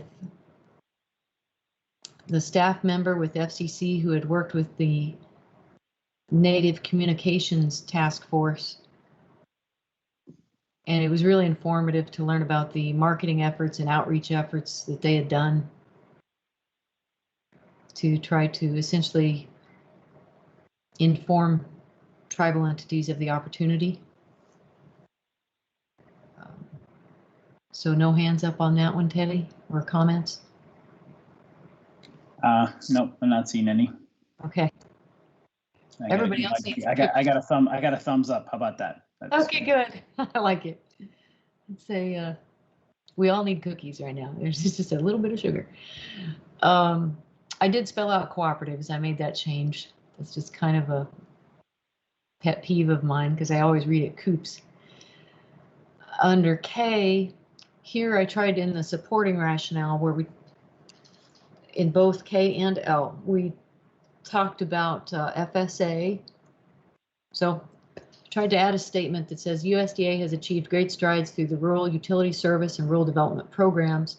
The Farm Service Agency, FSA, and Natural Resources Conservation Service, NRCS, could also serve as direct conduits for funding, resources, and training to facilitate deployment and adoption of precision ag infrastructure and tools.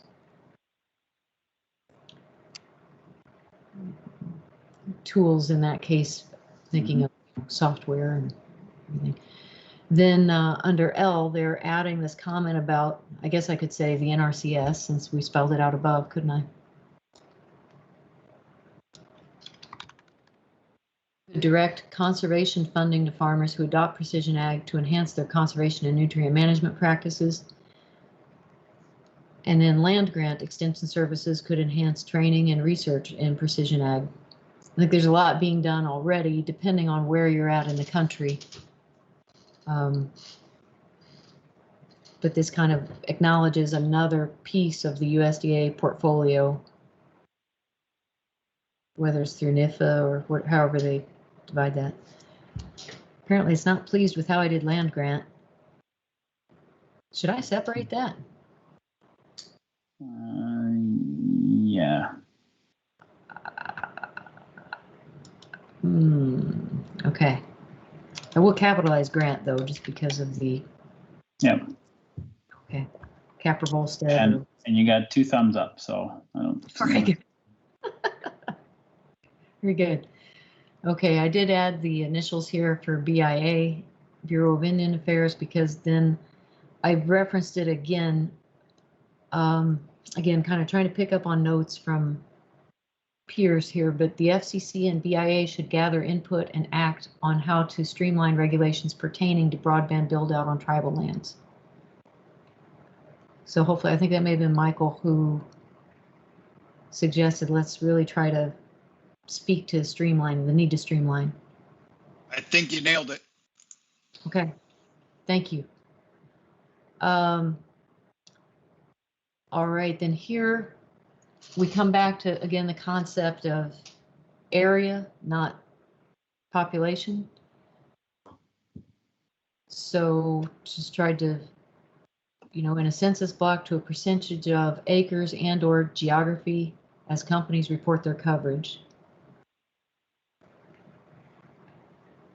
Yep. Got a thumbs up on that one too.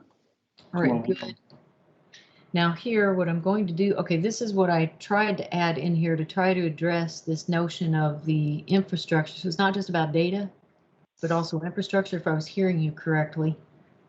And I think Mr. DeMarco also emphasized this one.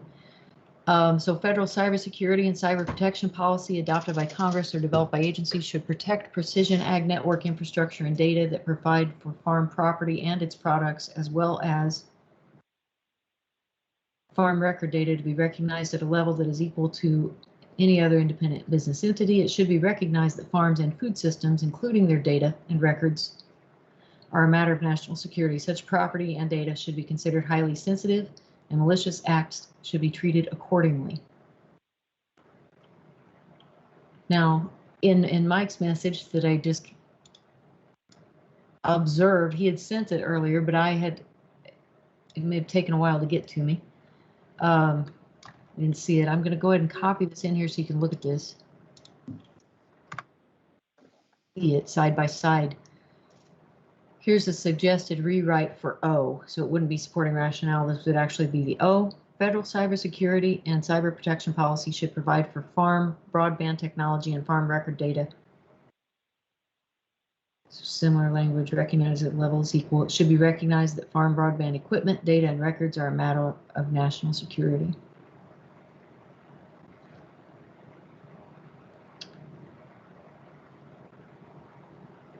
Terrorist act, domestic or international in nature, that's different too. Such data. I think if you add that piece, it's very similar, right? I think so too, don't you? That's what I was thinking. If I can just I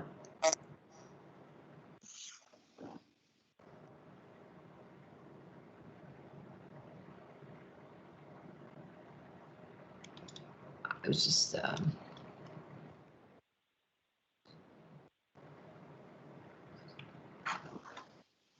Should be.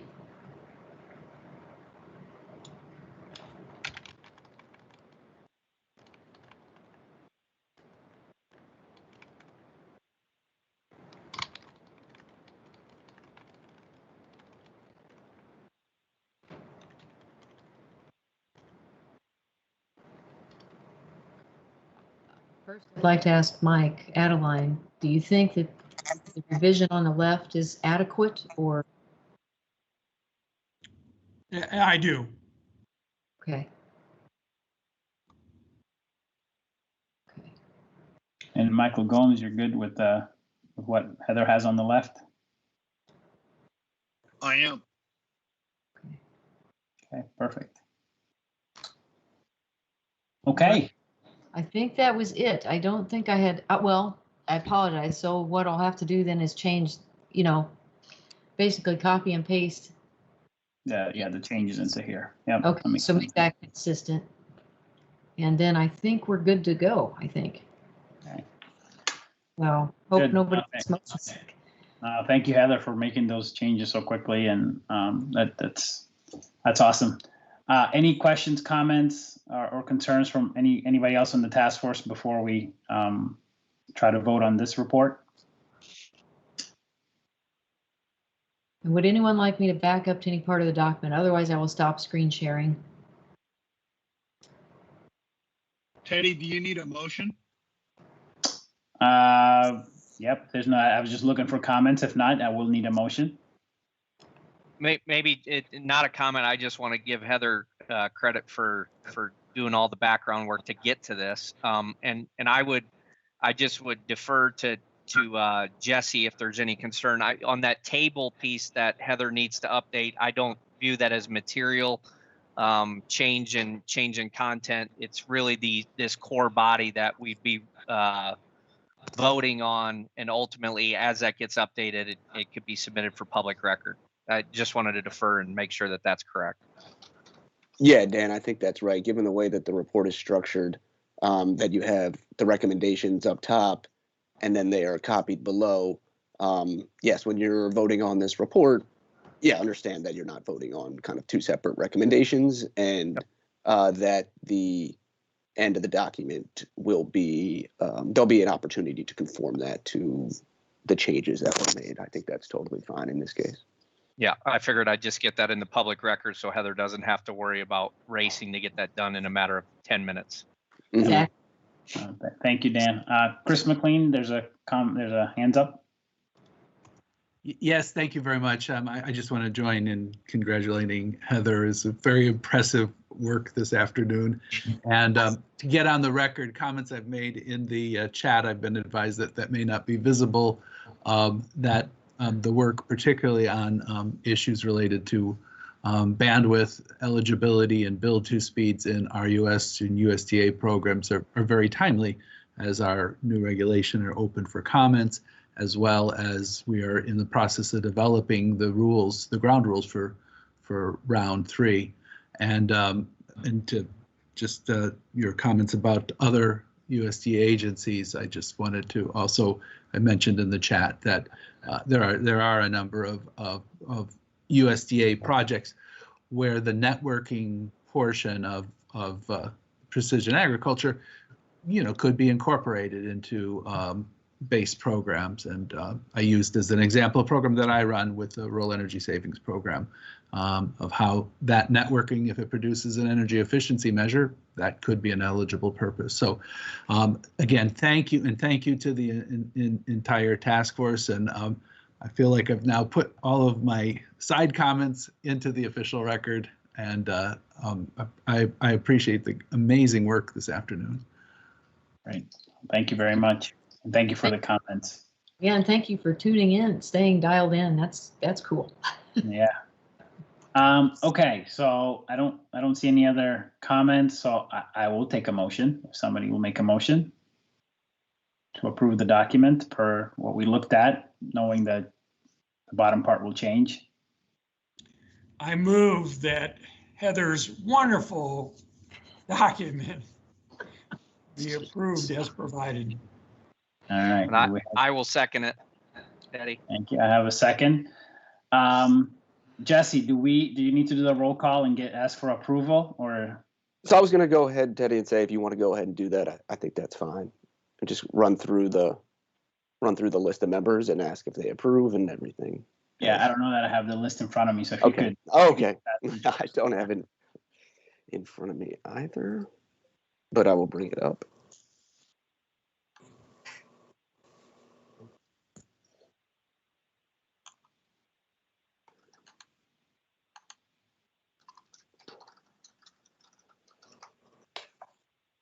There we go.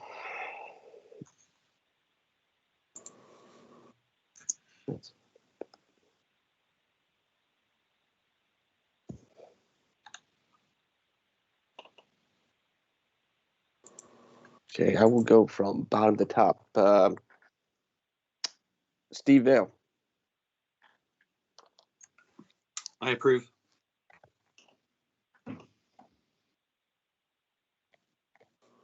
Jeff Pettit. Approved. Mike McCormick.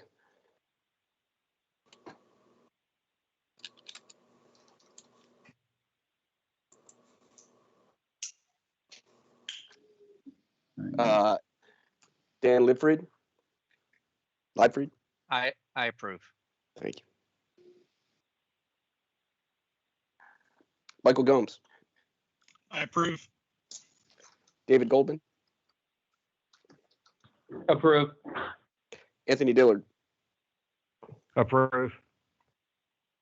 Director Chris Chin. No, she was not able to join today. Peter Brent. I approve. Andy Bader. I approve. The Honorable Dale Artho.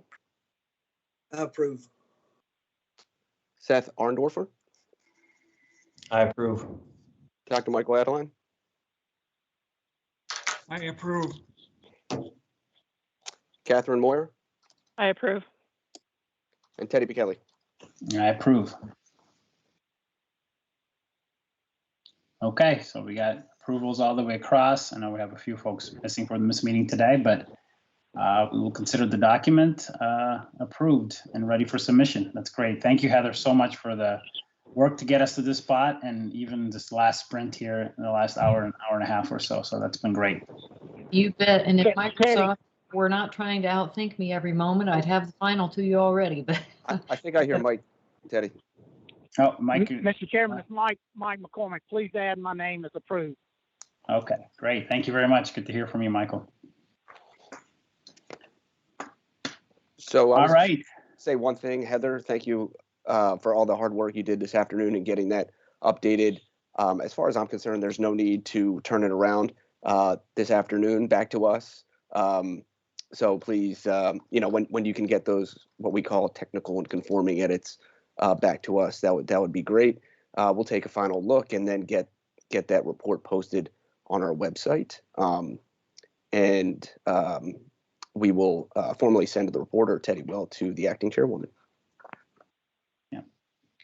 Sounds good. Thank you. Jeff, you have a comment? Yes, I just wanted to say thank you again, Heather, and I think all of you can see why I said what I did earlier. She has been a champion for this working group to get this all pulled together and keep us in line, and I think the other task force members that are on here with us would have to agree. So Heather, good job. Thank you for your hard work and effort. Thank you. Totally concur. Thank you, Jeff. Okay, so that's good. We got through that. We have one topic, the one we mentioned earlier, that we need to discuss, and then we'll go through that, and then if there's any other open business with other things, we can take care of that as well. So the one topic on the table is obviously for this past year, and then obviously today we have 4 documents that we submitted from the 4 working groups. So the question on the table is, when our reports due at the end of this year, do we have 4 separate documents plus one that ties them all together, or do we have just one recommendation that goes forward? I don't know that we need to make a decision today, although we will need to make a decision in short order. but would love to get some thoughts from the task force members, kind of initial reactions of what you're thinking, and then maybe depending on how that goes and where everybody is, we can potentially talk about what we could do next. So I'll open it up for comments. And Seth, I see you have your hand up. Yeah, I guess the one question I would have would be back to the FCC staff that are on the call. This can't be unprecedented. So when they have sub-working groups in the past on task force, how has it been done previously, and which way has been kind of the most successful or the most easily adopted to apply the recommendations? That's a good question. I don't have any immediate insight into that. I can check with my with our other federal advisory committees in terms of how they've handled that. I think in a lot of cases, what we'll find is that maybe some of the tasks and the groups were more siloed, so it maybe didn't necessarily lend itself to a comprehensive report. But I think one of the things we learned last year is that that's a possibility here. And I was talking to Teddy that there's about this, and there's really no set way. There's nothing in the statute even that directs us to set up working groups. It's just a way that we can get more work done, incorporate other viewpoints and things of that nature. So however the group wants, the task force members want to arrange it is fine. But yeah, what the, one of the issues to think about is just logistics, in that if the full task force wants together, we have to do everything to comply with the Federal Advisory Committee regulations. There's nothing to say that we can't have more meetings if that's going to facilitate a comprehensive report. I think now that we've done a lot of these virtual meetings, we realize, we can do that. Maybe we can find even just a short amount of time, sometime in the afternoon, that maybe the room is open for us, so to speak. So it's all stuff we can discuss, and I think that's it. But I can check with my colleagues if they have any insight there, and if any of my colleagues are on that want to chime in, please do.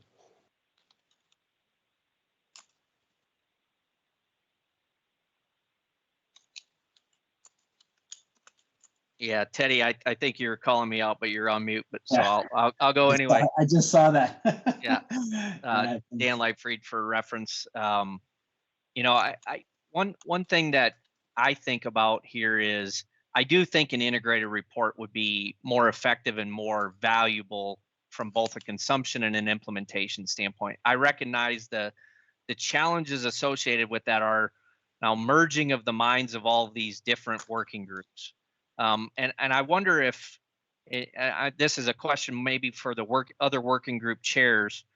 Is there kind of a compilation of those that have heavily engaged that we could pull together without going over the quorum to get their thoughts on how we could attack this problem in order to get to a better outcome, or in order to get to an integrated report? I don't think 80 people coming together at the same time will be effective. But I suspect, based upon my experience, others' experience as well, that there's generally a small group within each working group that is doing a lot of the heavy lifting and pulling things together. And if we could pull those parties together, again, without breaking the quorum rules to start that discussion, it might be I'm just proposing that might be a good next step.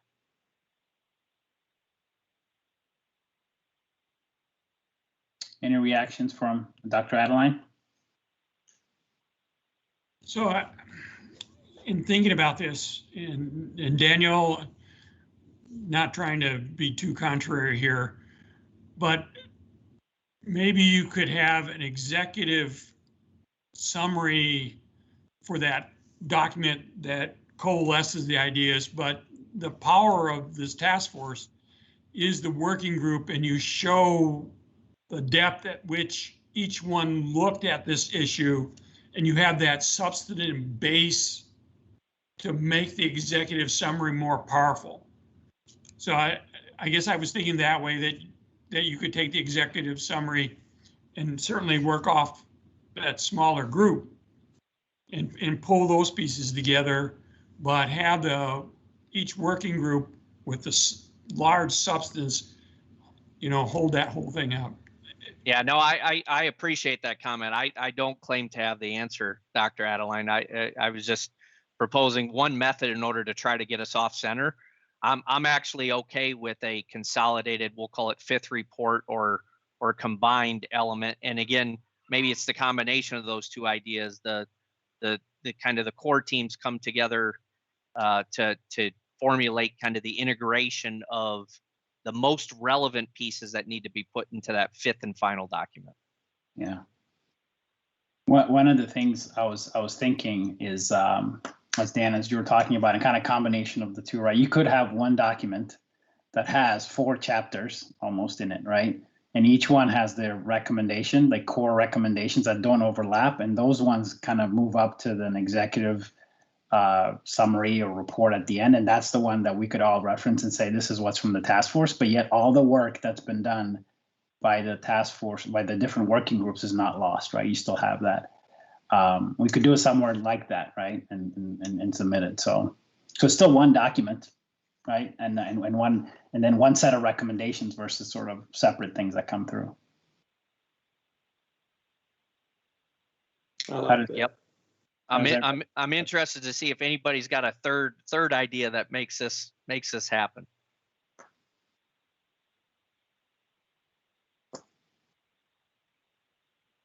I'm not seeing any hands up. Now, one thing we will have to do, and this is just from lesson from last year, is we will need to think about when's the end date, and then you need to work all the way back to and see what needs to be completed when, who needs to get together at what time, to pull off something like that, right? Because even last year, I felt like we were ahead of it, and then we got to the end, and it was still a sprint at the very end. So, any other suggestions from the task force members?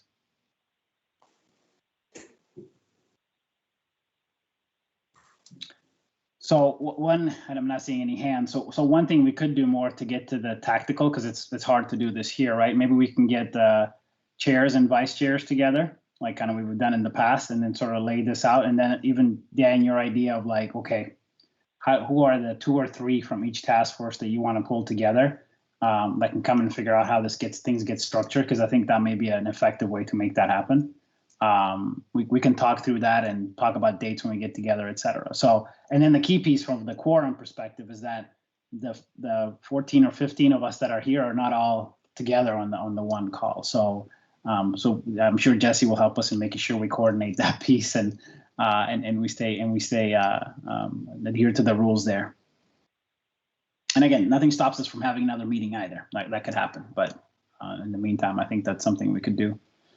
So maybe Jesse and I can work on reaching out to everybody and getting a date together, in the near future, not 2 months or whatever, more like 2 weeks or so out from now. And so then we can have that discussion over an hour and a half, and kind of plan out how we may want to structure sort of the timeline from now till the end. Dan, I see a thumbs up. Others, any concerns with that?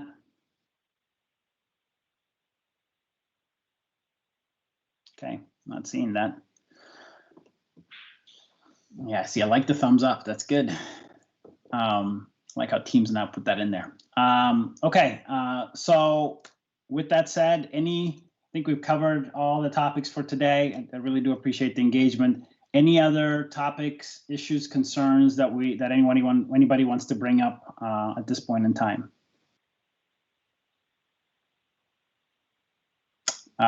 Jesse, anything to cover from the FCC standpoint?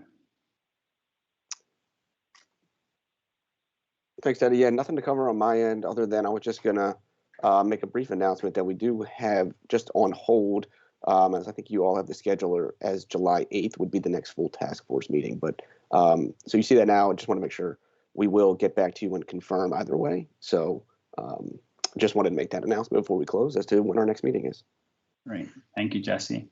And Chris Mclean, I know you stated your comments earlier. Is there anything else from a USDA standpoint that worth making any comments? Yeah, from a USDA standpoint, I just want to extend gratitude for all of the hard work that has preceded this meeting and which I have the great privilege to witness this afternoon. So thank you.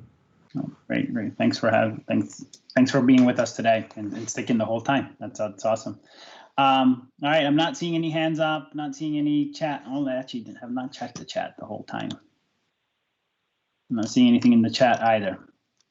All right, so with that, we can close the meeting. I want to wish everybody a nice weekend. I hope you get a chance to enjoy it. And again, thank you for hanging in there on a Friday and a Friday afternoon late.